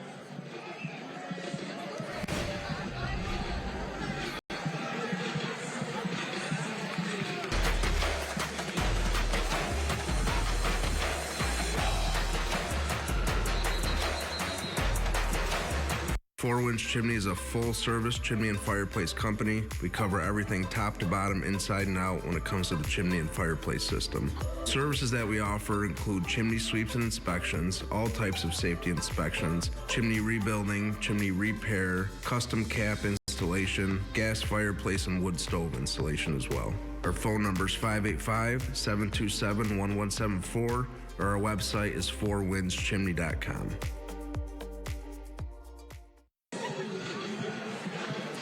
The illuminating expressions scoring summary so far, and it was Jaden McFarland's Vincent Arroyo, Aiden Anderson with the 3 Batavia touchdowns, but then a nice drive put together.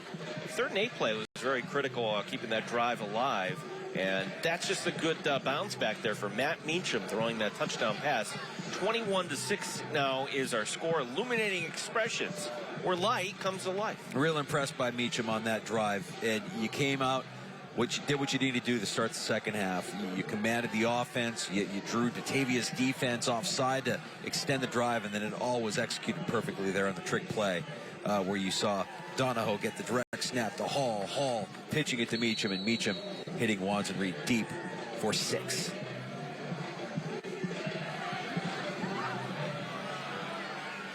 Kicking this one away once again will be Trent Wager.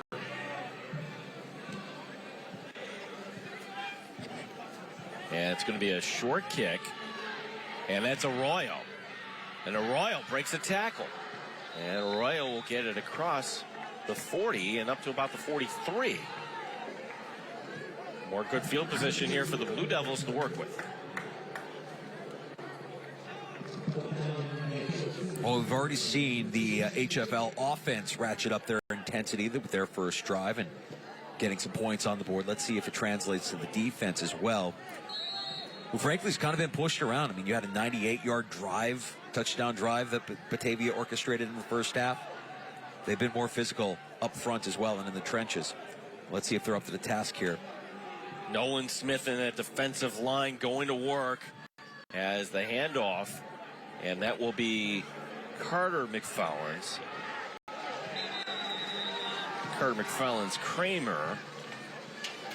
Like that was going to be bottled up, but he's going to get that up into HF-L territory for a gain of 7. And he's coming off limping just a little bit.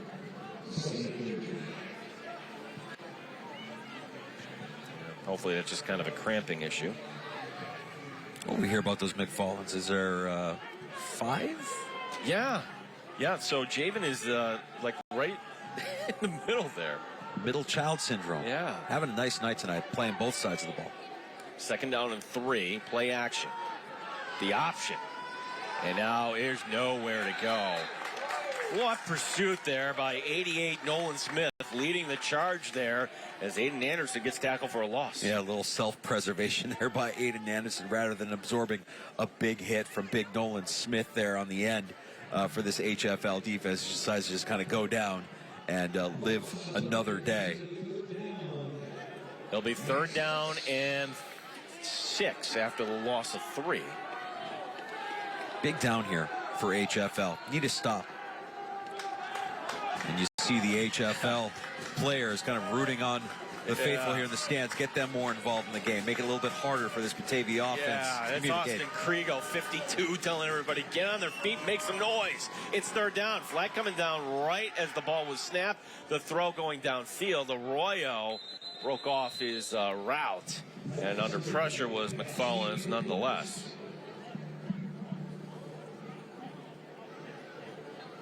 Did it work in reverse? Did we have an offsides because of all the crowd noise? 5 in the backfield. Nope. Procedure on the offense. It's declined. Okay.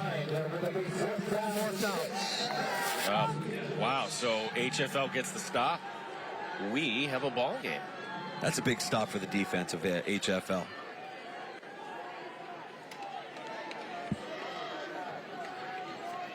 And you're right, Gino. They've come to life here in the second half.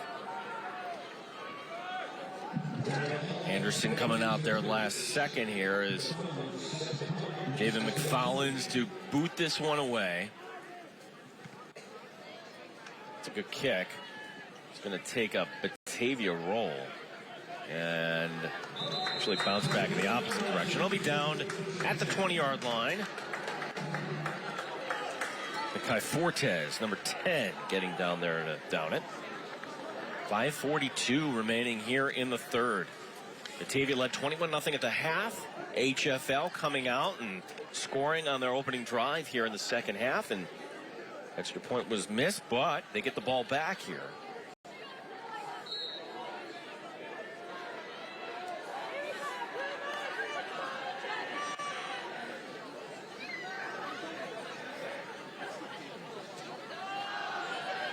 And the read option, then sliding across the 30.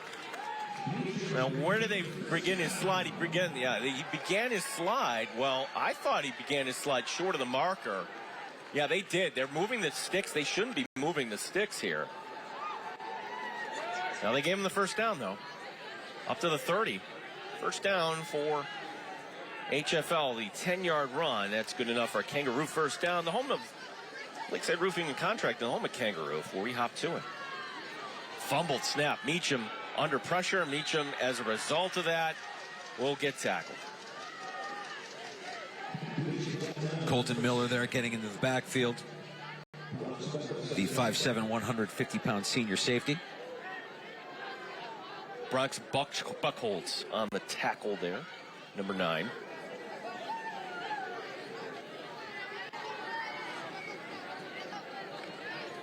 Second down and 14.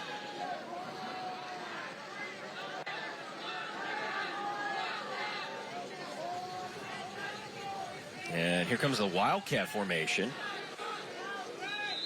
as Patrick Donahoe, and there's some confusion, and as a result, we'll have a timeout called by HF-L. We will step aside as well. We're in the third quarter, and Batavia leading here 21-6 tonight. Glad you're with us here on CW Rochester.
HF-L can make big plays. They can get some chunk yards here in the second half, like we saw with that first drive that led to their first points of the night. See if HF-L goes back to the screen here. That worked for him last time on 3rd and long. Here's the snap, and it's going to be a throw over the middle. And it's going to be caught. Wanza Reed off to the races. 30, 25, 20, 15, 10, 5. Bank it. Touchdown. Touchdown. HF-L. 74 yards. That's good for an American Custom Exteriors and Interiors touchdown. The home improvement company that cares Andrew Wanzenreed. We've got ourselves a ball game, Gene. Look at that. I don't know what Coach Russ said to his boys at halftime, but they have answered the bell. And And they're going to go for 2 here. Yep.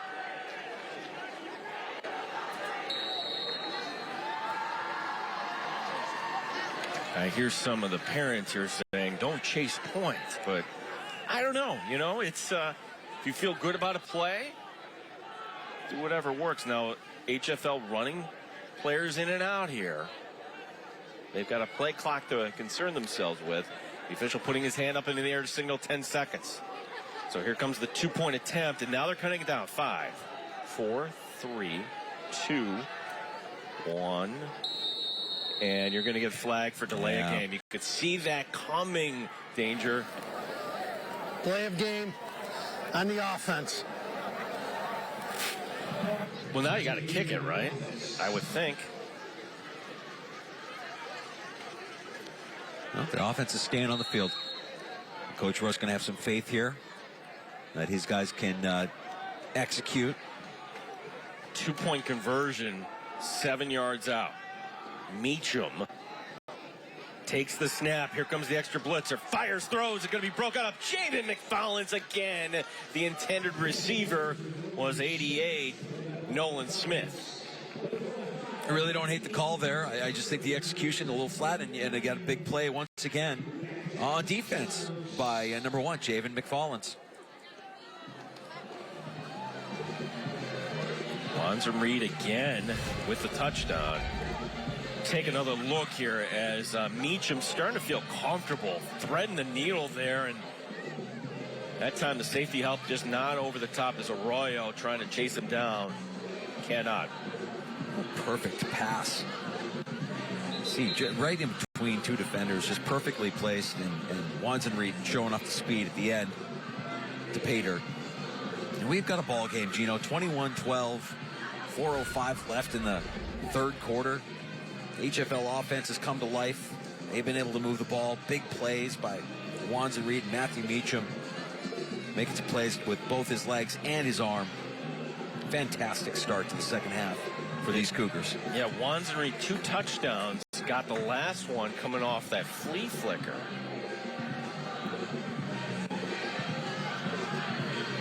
But for Batavia, there's a simple answer to this. They controlled the time of possession in the first half. Just get back to the ground game and do the things you were doing before. High kick that's going to be short, and they're going to hand it off right in the mid, right off the Arroyo. And Arroyo's going to be driven back. That's the Bill Grace kickoff. Gimme, gimme, gimme, Bill Grace. Yeah, there's some intensity from Ryan Carey, the 6'3", 205-pound senior on special teams there with the tackle of Arroyo. Ryan Gary, interesting student. He wants to go to law school,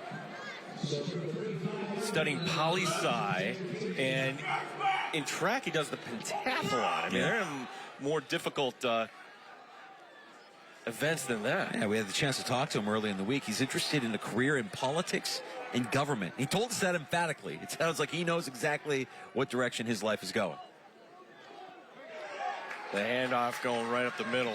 It's going to be one of those things where who knows where he ends up in life, and he can look back at this 30 years from now.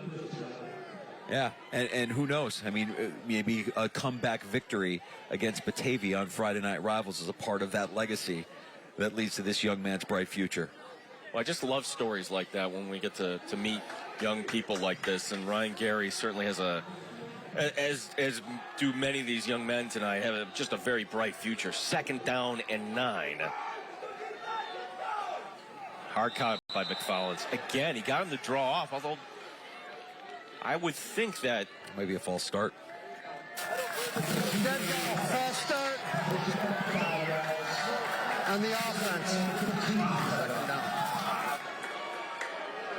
So McFallens that time getting his own guys to jump.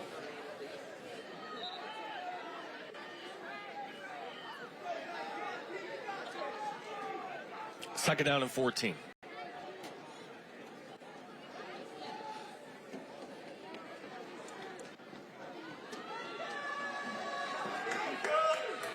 Trips to the right. Along with Kevin Roche and Mike Danger, my name is Gene Battaglia. Great game we have as McFallens pulling it down. McFallens getting across the 40. And tripped up on the far side. Carson joined number 56 with the tackle for HF-L. Gets a lot of the yardage back to bring up third down, and we'll call it 2. Big play right here for the defense. I mean, you were able to get them, you were able to stop their drive, their first drive of the second half here. You get them off the field again, get your offense back on the field. And Batavia's desire here is to milk as much clock as they can. Long sustaining drives with McFarland's at the helm. McFarland's will hand it off. Anderson gets hit in the backfield and driven down. HF-L's defense getting it done. Look who's right at the bottom of that pile. That's 88. Again, Nolan Smith. Jack Harvey also in there. And 4th down and 2. And now McFarland's is also the quarterback. He's also the punter. So for now, they're showing like they're going to go for it.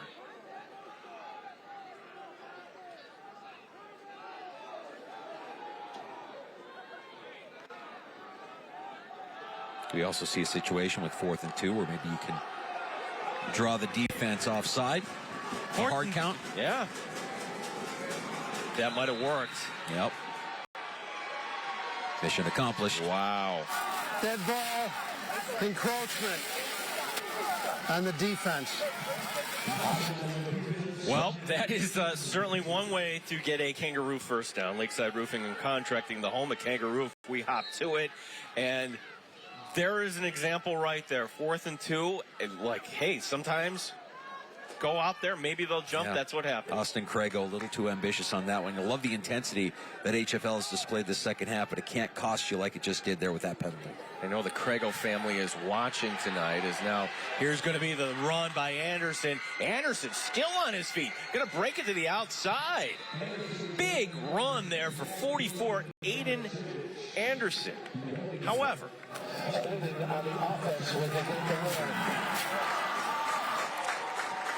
boy, this doesn't look like the same Batavia team that we saw in the first half, Gene. We're seeing mistakes, penalties.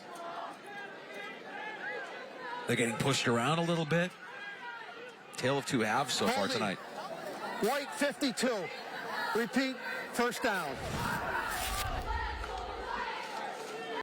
Yeah, Brian Calderon.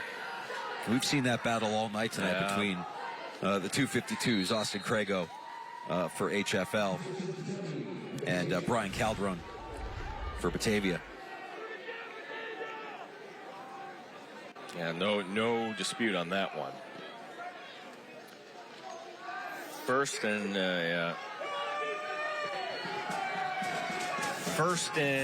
20. Down in distance after the penalty. Play action. McFarland's going to swing it to his man wide open, Graziopline. Nice play there by Javen McFarland. Call it a gain of 10. Yeah, McFarland's showing some great patience there. As there was a pursuit on the outside from Nolan Smith and dropping it right in to Graziopline, where only he could get it. But it took a little bit of timing there for Graziopline to get open, find some space for that pass to be kind of lobbed down into him.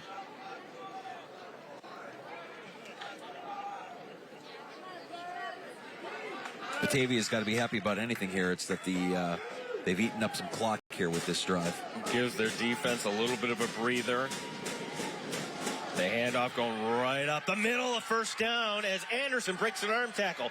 Anderson still on his feet. Anderson will be brought down at the 23-yard line. A gain of 29 as we're nearing the end here of the third quarter. Aiden Anderson, good enough again for a Lakeside Roofing and Contracting first down. Lakeside Roofing and Contracting, the home of Kangaroo. We hop to it. Yeah, Anderson, a powerful runner. He just broke Colton Miller's ankles on that run. Colton Miller met him there in the hole and wasn't able to even come close to bringing Anderson down here as the third quarter winds down. HF-L able to close the gap, but Batavia on the move as we go to the fourth. It's William Mattar's Friday Night Rivals, presented by Billy Whittaker Ford on CW Rochester.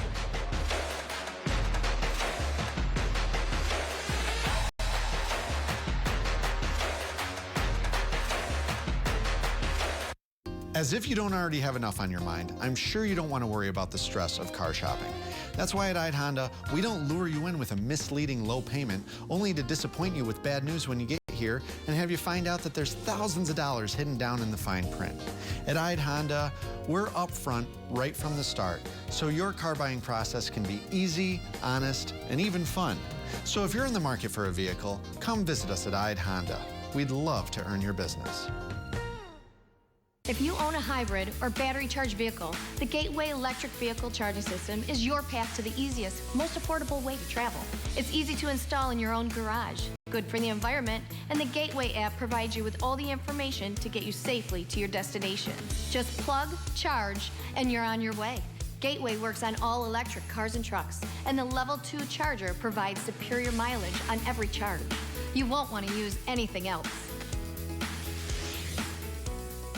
We are Storm Basement Waterproofing. Our services include foundation wall repair, basement waterproofing, sub pump installation, and sub pump maintenance.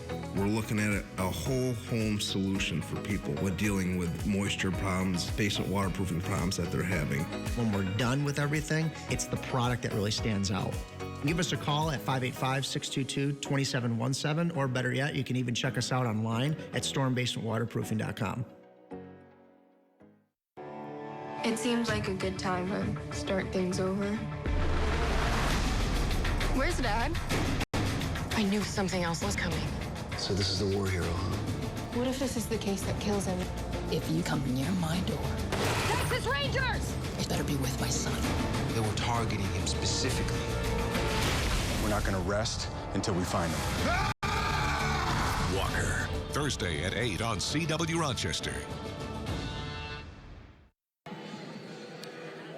The illuminating expression scoring summary through the third quarter as Batavia got out to that 21-0 lead at halftime, but then two Wanzenreed touchdowns coming in the third, and that cuts it to 21-12. Illuminating expressions where light comes to life. We send it downstairs to Kevin Roche. All right, thanks so much, Gene. Here with HF-L Athletic Director Brian Donahue. And every week we talk to both teams on Zoom calls, the players and the coaches. This week we had a great time talking with the HF-L student athletes. One in particular, number 56, Carson Joint, told us he wants to be an athletic director, said he shadowed you, wants to shadow other schools in our area. What advice did you have for him? I told him to think long and hard and get a picture of his family. No, no, Carson's a great young man, great athlete for us. You know, my advice to him was get into teaching and coaching, get as much experience as you can doing that. Make sure this is what you want to do. And then, you know, we kind of joked back and forth. He said he wanted to visit some other ADs, and I'm like, well, am I doing something wrong? But he goes, no, I just watch you every day, so I want to see some other. So, you know, I just told him if that's your passion, that's your interest, you know, I told him my story a little bit, and you can make it happen, so go do it. And I told him I'd support him any way I could. And many people may not realize, but the job of an athletic director, you're busy. You have several events besides football here tonight that go on a daily basis. Yeah, but it's a labor of love. I never really feel like I'm going to work. And that's one thing I told Carson. You'll know if it's the right job because you'll never feel like you're going to work. And so he'll do well. How does it feel to be able to share your passion, your life's work with somebody that maybe shares similar interests? Well, I tell you what's nice is being at this point in my career, I'm able to share my experiences, both bad and good. And I'm able to, you know, share the lessons that I've learned from those. And, you know, that's really good. And I appreciate the fact that Carson would come to me and seek out some advice, and I can share it with him and just be honest with him. I appreciate your time, Brian. Best of luck with everything here at HF-L. Thank you, and thank you guys for being here. Appreciate it. Guys. Thank you, Kevin. And just like that, Batavia into the end zone. Second touchdown tonight for Aiden Anderson. That's another American Custom Exteriors and Interiors touchdown, the home improvement company that cares. Yeah, solid drive by Batavia here to answer the two scores, the 12 unanswered points by HF-L here to start the second half. And yeah, it's Anderson once again punching it in from down there in the red zone, up close, and good push up front by that Batavia offensive line. Petrie looking to go 4 for 4 tonight. And it's good. As we head the break here, let's take a look at the touchdown run by 44, Aiden Anderson. Yeah, he keeps those legs going. Nice push by the offensive line. Little scrum for 6. Batavia in command now. We're in the fourth here on CW Rochester.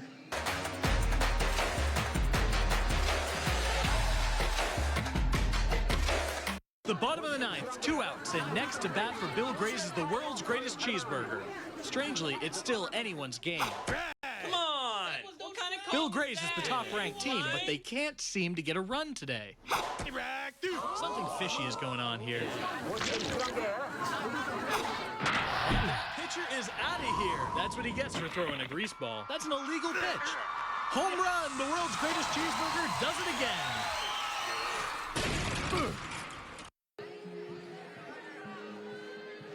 Thanks to Homewood Suites in Henrietta, where if you're looking for a weekend getaway or maybe you have some business associates coming into town, maybe we recommend Homewood Suites. 334-9150, proud sponsor of Friday Night Rivals. I hear our guys stay up there. We have some guys coming from out of town now in the crew. I saw a Pet Friendly there. Do you think anybody's traveling with their four-legged companion? That could be. So you take a look at Aiden Anderson. 2 touchdowns tonight. And so, like a prize fight, did Batavia just kind of withstand the punch from HF-L in the third quarter? But here they are standing, leading now, once again, big by 16 here in the fourth. Yeah, it's impressive. I mean, you know, you didn't want to see Batavia let up here in the second half. They gave up 12 unanswered, but, you know, come back with an answer of their own there. And, now the task at hand is going to be a little challenging here for the Cougars. Wanzenreed is deep back, and he's got the game so far tonight, the 2 touchdowns for the Cougars. It's another Bill Grays kickoff. Gimme, gimme, gimme. Bill Grays. Wanzenreed makes a cut and gets it up to the 31.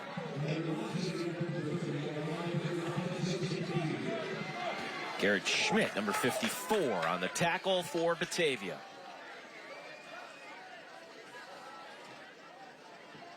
Well, Matt Meacham got into a groove here in the third quarter.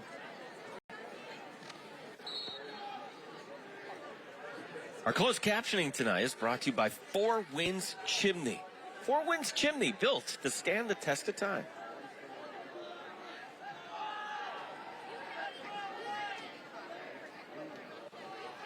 Meacham handing it off.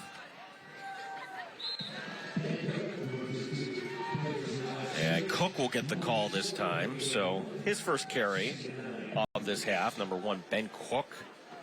You don't see running backs also playing defensive end, but he is that type of big body there for HF-L, using both ways. Yeah, and he's a playmaker as well. You know, get the ball in his hands. 8 yards a carry so far this season with 6 rushing touchdowns for the Cougars. That'll go for 1 to bring up 2nd down and 9.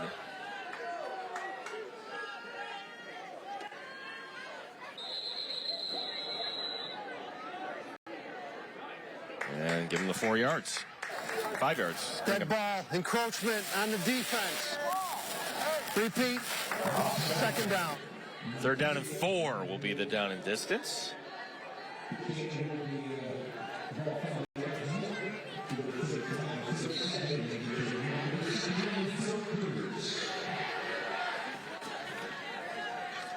Second and 4.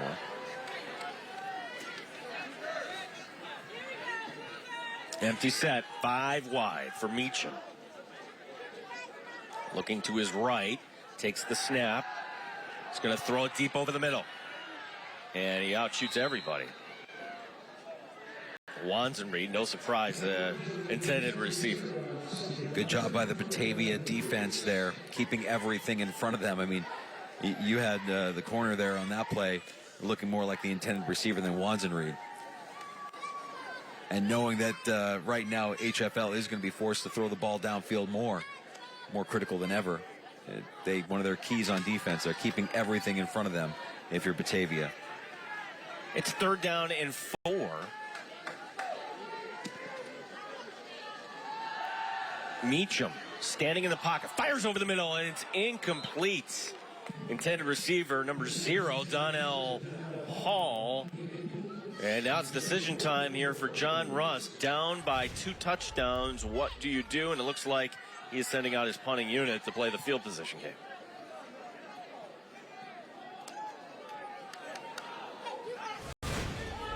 How impressive is Meacham's arm? You see look at the junior quarterback here. No doubt. Oh, it's a fake. Going up to the line of scrimmage. Did they catch him off guard? Hard count. Nope, nobody from Batavia is jumping. They're going to have to burn the timeout.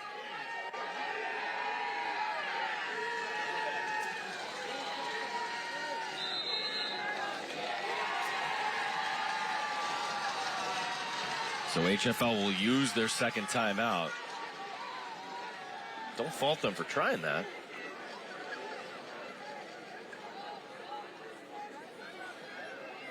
We've seen both quarterbacks draw their opposing their opposition offsides a couple times tonight.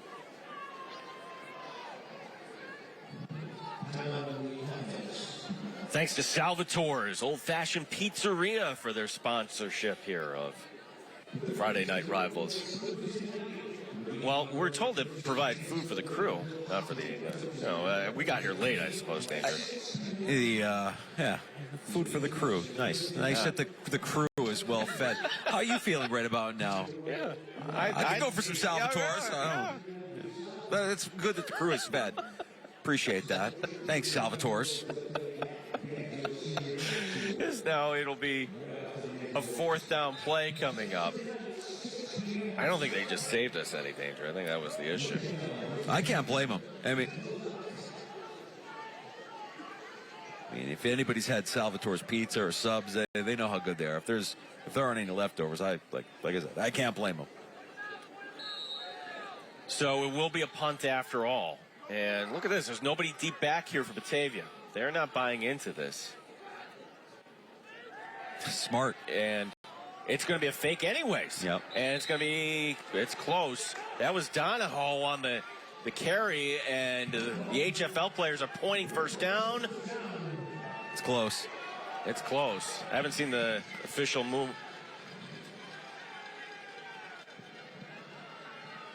Do we actually have a measurement? Yeah.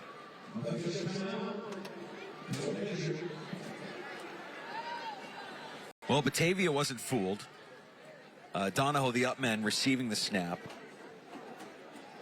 knows what to do with it when he's got it in his hands. You can see here, Donahoe, one of their primary ball carriers, but they executed the fake. But Batavia, they kind of read the fake all along. You can see, did he make that line to gain? 41, that's right on the line. I think the spot is good, but they're going to bring the sticks all the way across the field. You got it. HF-L is alive. Their drive continuing on the fake punt, and the fake punt where Batavia was not faked out at all. They didn't have a returner back. They had all 11 men up on the line of scrimmage. They still picked up the first down. Patrick Donahoe, that's a Tracy Door Company first down. Get a Tracy Door. You get a whole lot more from the Tracy family. See Donahoe on the sideline getting a little drink of water. We're getting ready to get back in the game. Big play there that we'll remember if HF-L is able to get back in this game, and Donahoe leading the charge for the cheers on the sideline. Try to get this HF-L crowd more amped up. 4 men coming as Meacham checks down and he finds Wanzenreed. And Wanzenreed, that comes out. Is that a loose ball? Or is it down by contact? Yeah, so it will be a reception and a tackle. Wanzenreed getting it up to the 48. I want to say we have a flag on the play as well. I think there's a flag on the far side of the field. The officials huddling up here. Okay, yep. There it is.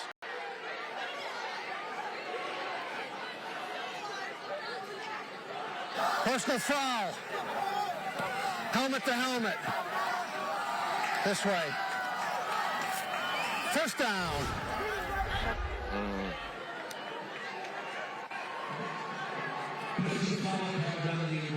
Not sure where the helmet to helmet is on that. Yeah. Now, I will say on the fake punt, it looked like there was a helmet to helmet on the fake punt. Maybe this is a make good call or a makeup call for the fake punt where it did look like there might have been a helmet to helmet. Regardless, it's a big penalty against Batavia, and HF-L's drive continues. And that's Wanzenreed trying to stretch things out. So HF-L without their top wide out here. That handoff's going to go inside. Not much there. Yeah, you called it, Gino. Wanson Reed here on the sideline, hoping that's just a cramp for the wide receiver here for the Cougars. Vincent Arroyo with a tackle, a loss in play, a loss of 1. The guy that's responsible for all your points on the sideline right now, trying to stretch out a cramp and hydrate. 2nd down and 11. Nolan Smith is the receiver to the top of your screen. He'd probably be the primary target right now. Is now play action, throws the check down coming left side, and then breaking a tackle and more across the 25 and ducking out inside the 20. That's good enough for a 1st down. Alexander Steinhoff with the 1st down for HFL. Yeah, and the HFL fans wanting a flag on the play for a late hit to get it, and this is going to tack on another 15.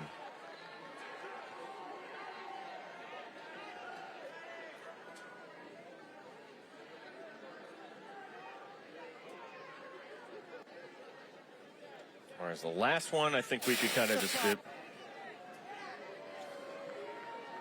This one everybody saw here up in the stands on this play.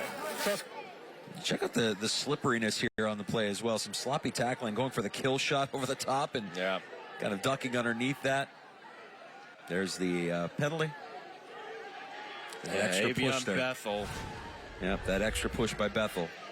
Tack on another 15. That's good for another Tracy Dorr Company 1st down. Get a Tracy Dorr, you get a whole lot more from the Tracy family. We're also back inside the Ide family of dealerships red zone, and that's toward the end zone. It's going to be marked just shy of the goal line. Donahoe getting it down to the 1.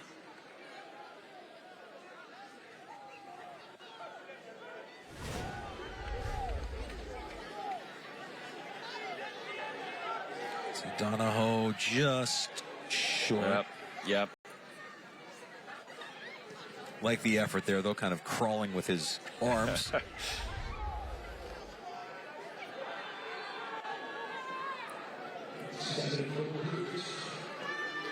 See if they go back to Donahoe. Donahoe's responsible for their position right now with that fake punt that he executed. Meacham, empty set. Does he keep it himself? Yep, he does. And he's going to be belted. Bronx Buckles shedding his block, but up here you can almost tell with the body language of Meacham that was going to be the call here. By the way, Danger, has there ever been a more football name for a defensive line than Bronx Buckles? Strong football name. Bronx Buckles. I don't want to meet that guy in the hole. 3rd and goal. Meacham rolling out. Can he run to the pylon? He's going to throw across his body. He's got it. Touchdown. Touchdown. HF-L. Nolan Smith with the 2-yard touchdown. That's the 3rd touchdown pass of the night for Meacham, and that's good enough for another American Custom Exteriors and Interiors touchdown, the home improvement company that cares. You know, one of the things you see right away with number 88 is his size, 6'6", 200, and it was just a matter of time before you'd see Meacham find him for a touchdown in the end zone. He's just such a big target, and they're wide open in the back of the end zone. Well, this will cut it to a 1-score game. Big 2-point conversion. Remember, they haven't hit on a conversion yet. Missing a PAT, missing the 2-point conversion earlier.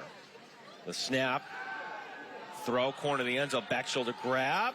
Is it inbounds? It is. 2-point conversion is good, and that's Smith also on the 2-point conversion, and it's now 28-20. There you go. You use that size advantage there and let your guy go up and get it. And against Batavia's playmaker on offense and defense, and Javen McFarland's, but great execution by Meacham. Way to go up and get it by Nolan Smith. You've got your 2-point conversion. And Gene, with 7:27 left, it's a 1-score game. What a second half for HFL. Now remember, this isn't the NFL. You just need the 1 foot to get it down. And now, Batavia going back on offense when we come back. Great one here tonight. Thanks for joining us on Friday Night Rivals.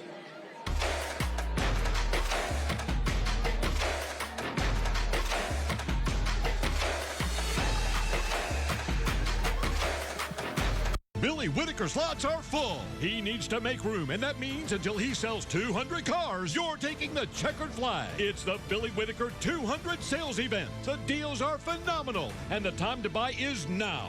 Cars, trucks, SUVs. When you buy a vehicle, you get to choose from a 4K TV, a brand new Chromebook, or a chance to get into the money machine and win Billy's money. Get the inside track on a great deal at Whitaker Ford, where you're always good to go.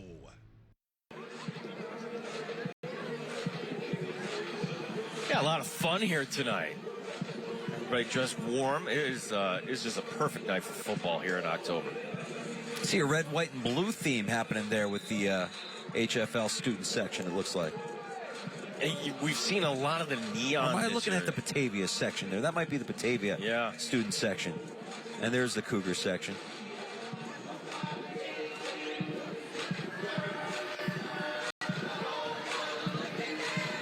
Great atmosphere here at HF-L. Mention it as we're coming in.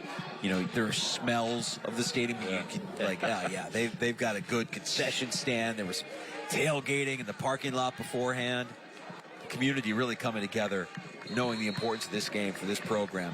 And they've got to be proud with the way they performed here in the second half. No quit in this HF-L Cougar squad. Bill Gray's kickoff, gimme, gimme, gimme, Bill Gray's, and that's smart by Batavia. Just catch it and go down on that little pop-up. Cole Greslin making the play, and now for Batavia, they only have the one score here in the second half. That came on the last drive, the second touchdown tonight by Aiden Anderson, punching it in from 1 yard out.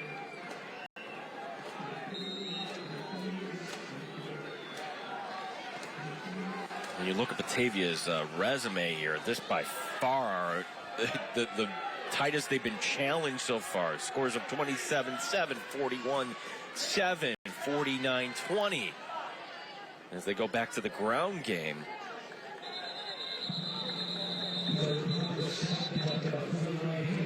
Last week beating Dansville 42-20. They had a 42-0 win over Palmat.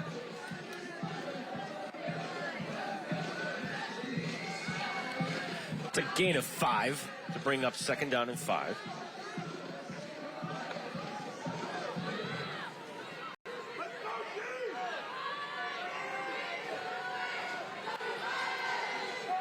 David McFarland's handing it back off. Smith there to make the tackle, bringing up a big third down for both teams. Carson Joint helping out, 56. Future athletic director Carson Joint to you, Gene Battaglia. That's right. Just a great group of kids on both sides of the ball tonight. Having the opportunity to meet some of their captains.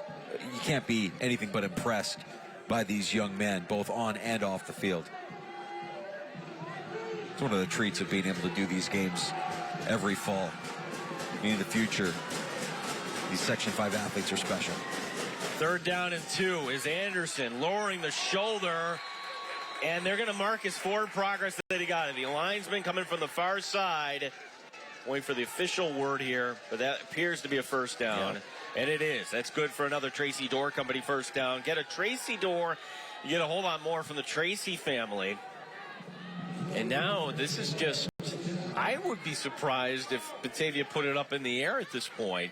Just keep that clock moving. HF-L with just one timeout remaining. Yeah, that clock is becoming HF-L's enemy now as we're under 6 minutes to go in the fourth quarter, a one-score game.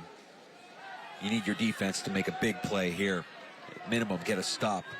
Get off the field. Yeah, if you're HF-L, you got to dig deep here. 1st and 10 at their own 42. Batavia going back to the ground game and making a cut. And that's Carter McFarland's number 24.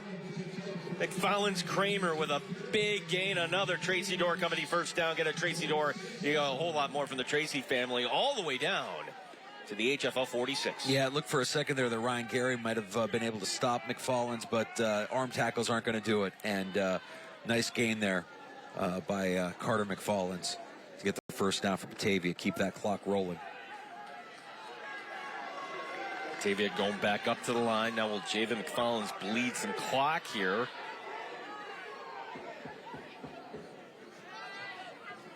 Yeah, he will. Good awareness by McFarland's as he's waiting for the official to count it down. And we're under 5 seconds on the play clock. Hands it off. And Carter McFarland's Kramer getting that ahead. Calling a gain of 3 to bring up 2nd down and 7.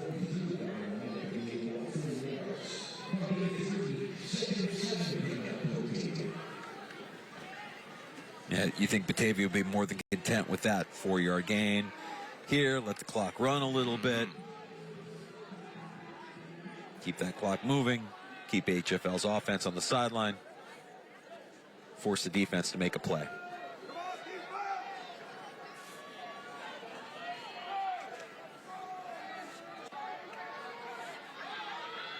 Javen McFarland's.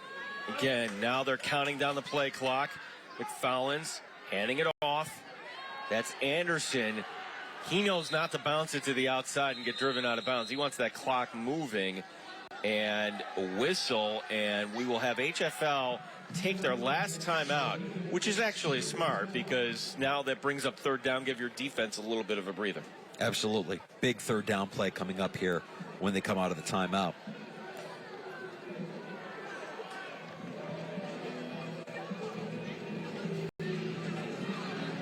Yeah, just for those watching, Javen and Carter are they're brothers.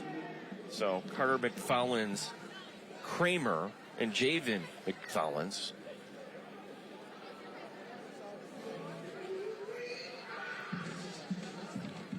If you're Javen McFarland's and your brother's on the team and you're handing the ball off here with everything on the line and under 4 minutes to go, I mean, we had the chance to talk to Javen earlier this week, and he talked about how he and his brothers used to play football, backyard football all the time, and you know, but football and basketball, I mean, there's a chemistry and a bond between these two, and you're certainly seeing it on the field tonight here, and with everything on the line, knowing that Carter McFarland's getting a couple of really important touches here. Don't fumble the football. Keep the clock moving. 3rd and 4 here. Can you convert? HF-L is out of timeouts.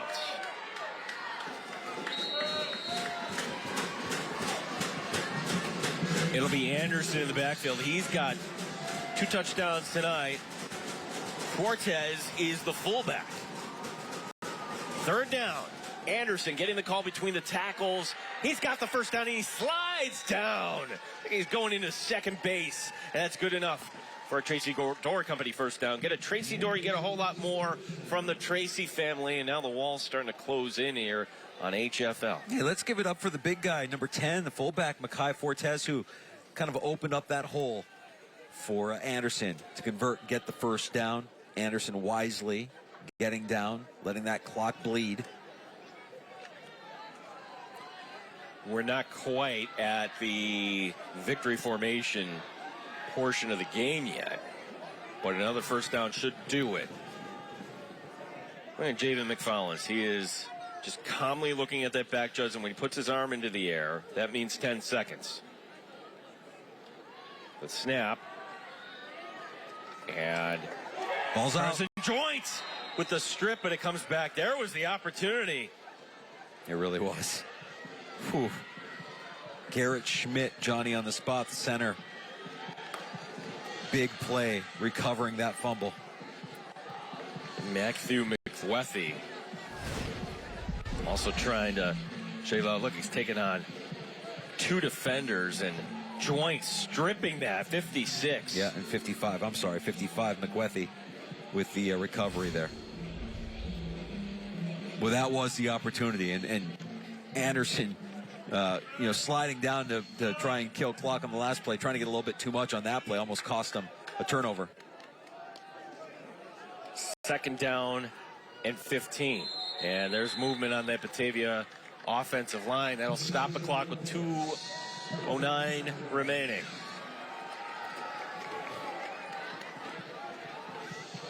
A little bit of a break there for HF-L. C55 left guard McWethy, who had that fumble recovery just now. little bit of pain. These guys are probably looking at the clock, wondering, 2:10, can I suck it up here for the final 2 minutes and 10 seconds of this game? Try and get the W here at HF-L. Hostile environment. Arroyo will be the receiver to the far side here, but you better believe they're going to keep it on the ground here. Second and very long, 2nd and 20.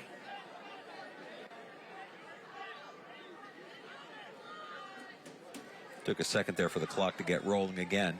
Keep an eye on that back judge, see when that arm goes up. There goes the arm. 10 seconds they have now to snap the ball.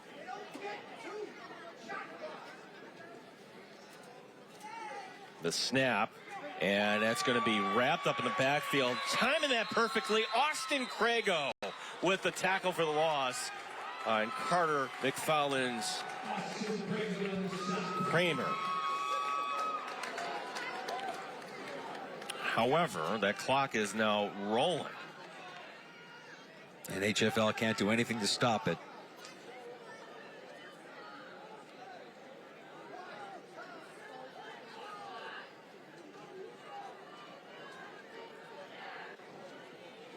Well, assuming they keep it on the ground,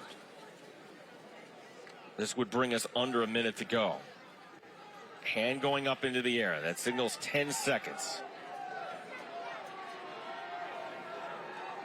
Remember, this was a drive that started with 6 minutes on the clock remaining. Here's going to be the handoff going inside, and Carter McFarland's, just protect the ball.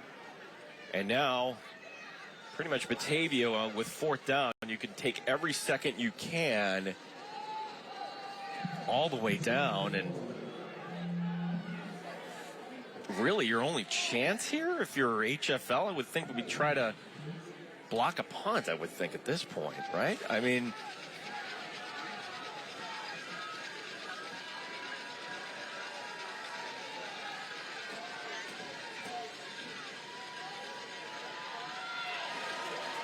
$10 seconds going up, so they can call timeout. Batavia could with about 9 seconds remaining. You see the back judge counting it down. And the timeout called by Batavia. Well, we still have 7 seconds remaining, but let's give you a William Mattar player of the game tonight. And it's got to be somebody from Batavia, and I would think it's been the person dictating the offense. Yes, we're going to go with number 1, Javen McFarland's tonight. Just an impressive performance on both sides of the ball, by the way. I mean, you're seeing some of his offensive highlights here, what he was able to do throwing the football. He was also instrumental in some key breakups downfield and coverage, playing corner for this Blue Devil defense as well. I mean, we talked to head coach Brennan Briggs, and he just said that McFarland's this season has ascended at quarterback into this leadership role on both sides of the ball, command of the offense, and a big playmaker on defense as well. He is in the middle here as Coach Briggs. Also a great all-around athlete, playing basketball in the winter. I should say growing up playing basketball and football in the backyard, as we were talking about before. So they're going to reset to 10 seconds on the clock. If it were like 5 seconds, Danger, I would just say run around, then run out of bounds, and then call it a night.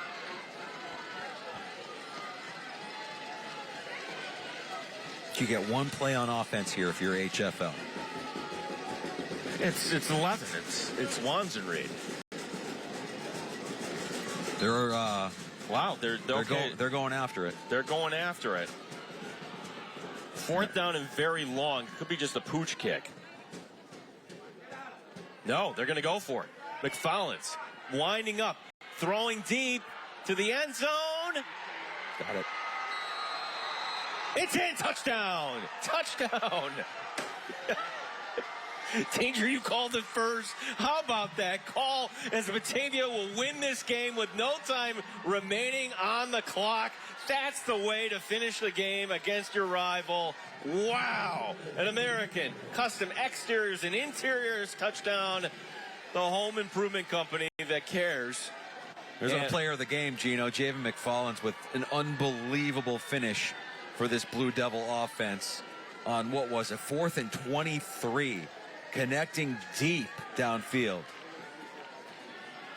So in the NFL, and this is what I learned here, in college, you don't, when you have a play like this and the game's been decided, you don't go for the PAT. And in Section 5 and the rest of New York State, you get the opportunity to run this last play, even though the game has been decided. Cole Grazioplane, who was on the receiving end of that last-second touchdown holding on this point-after attempt for Julia Petrie.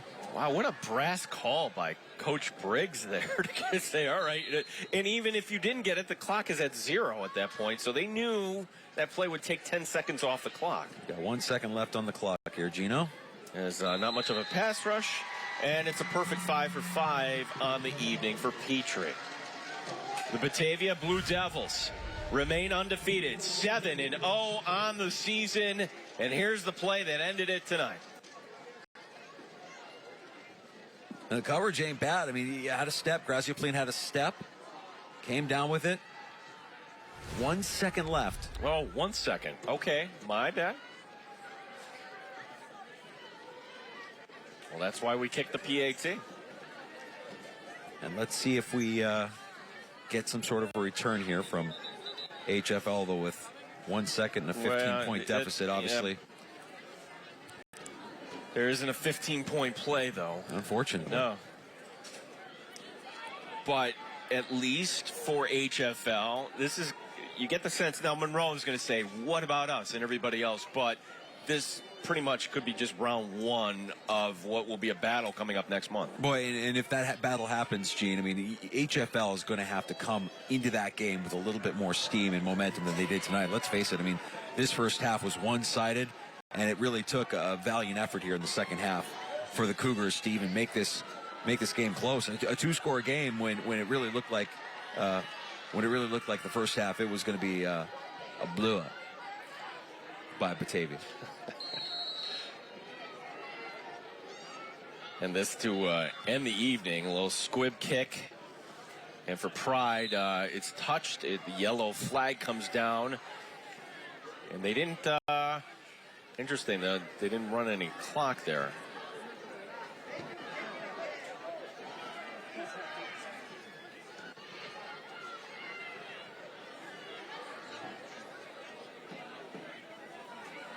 HF-L faithful here. Can't say enough about how passionate they are about this team, about football.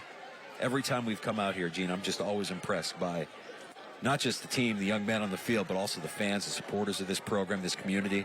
I like how they have the youth football players out. I like how they have the cheerleaders, the youth cheerleaders. Really, from top to bottom, just a fun district every time we come out here. And for Coach Russ, well, you got some work, but it's just one game here in the regular season, and it's Batavia. So the latest chapter in this rivalry goes to the Blue Devils. The two schools separated by 45 minutes, but it is a rivalry. And on Friday Night Rivals, Batavia coming out on top tonight, 35-20, our final. Kevin Roche will be with the Batavia team to hand out the trophy. That's coming your way next. It's William Attar's Friday Night Rivals, presented by Billy Whitaker Ford on CW Rochester.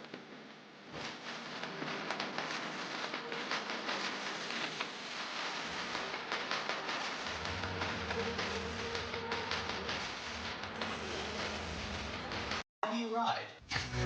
Why do I ride? I like doing dangerous things safely. I ride because I can't imagine not. I'm kind of a gearhead. I love being lost. There's no way I'm putting a GPS on my bike. Ease in the breeze, man. It's like, there's nothing like it. There's a love for riding that can't be explained unless you ride. And if you're ever injured on a motorcycle, we're ready to help. Hurt on a motorcycle? Call William Attar, 444-4444. We're in the final moments of the Burger Bowl, and Bill Grays is on the move again. Gimme, Bill Grays!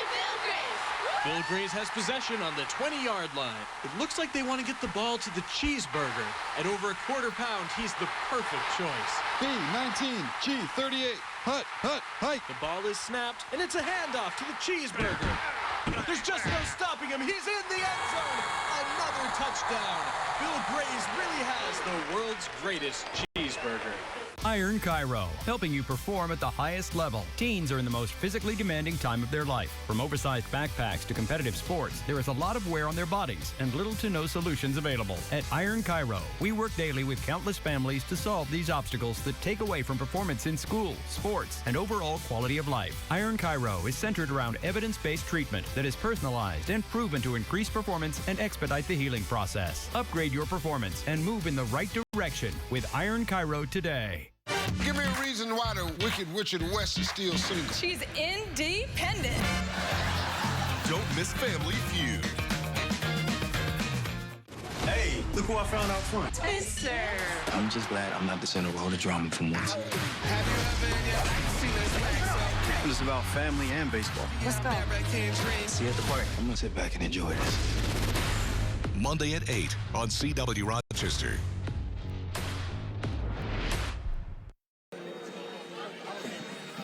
You guys want to talk? Batavia tonight. HF-L coming back in the second half, but the Blue Devils victorious. We go downstairs to Kevin Roche.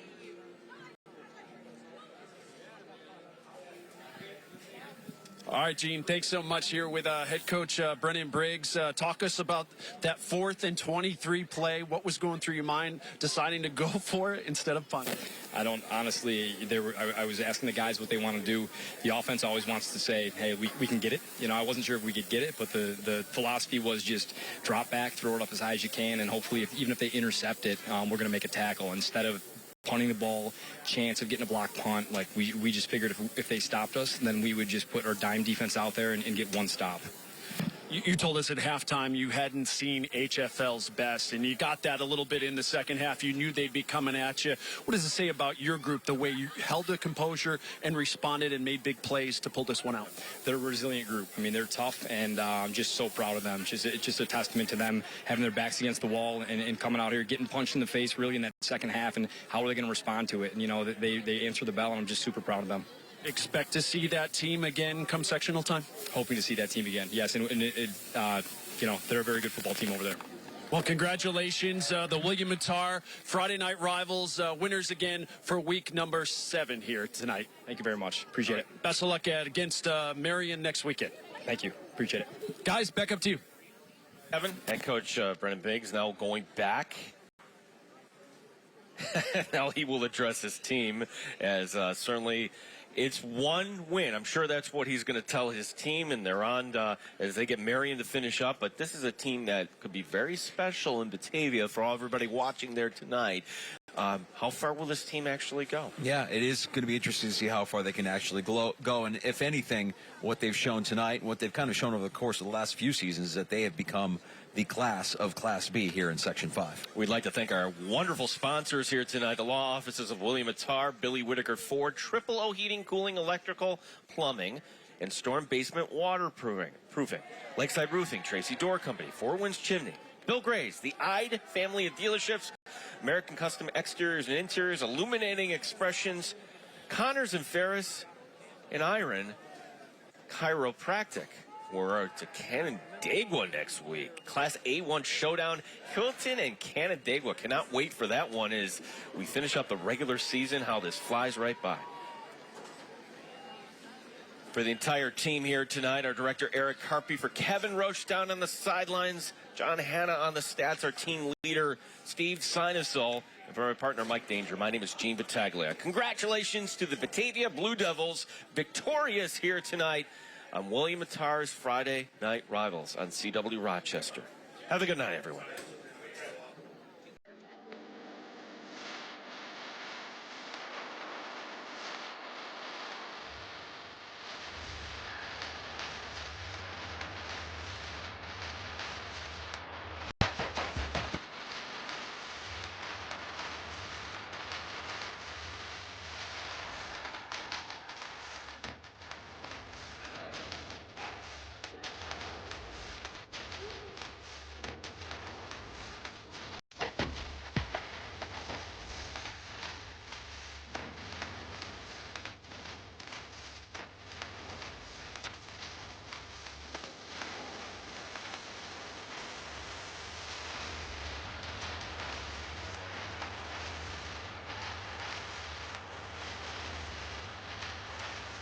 Ask a few motorcycle friends. Why do you ride? You can just shout out to the world and nobody can hear you. I love going out for miles and miles, hours and hours by myself. It's a thrill that you are constantly chasing. It's a way to get free. I love the twisty roads. It's not about the destination, it's about the ride, right? Folks that ride should know. At William Attar, we understand you. And if you're ever injured on a motorcycle, we're ready to help. Call 444-4444. You don't choose to get hurt at work, but you can choose the workers' comp attorneys at Connors and Ferris to fight for your money and medical benefits you deserve. With over 20 years of industry experience, we will give your case our undivided attention so that you and your family can focus on your recovery. So call Connors and Ferris, the workers' comp attorneys dedicated to fighting for injured workers' rights. Connors and Ferris, your workers' comp attorneys. The bold, smooth taste of Bradley Street Coffee. The aroma alone can transport you to your happy place. So why not share the feeling? Give a great good morning or mid-afternoon pick-me-up.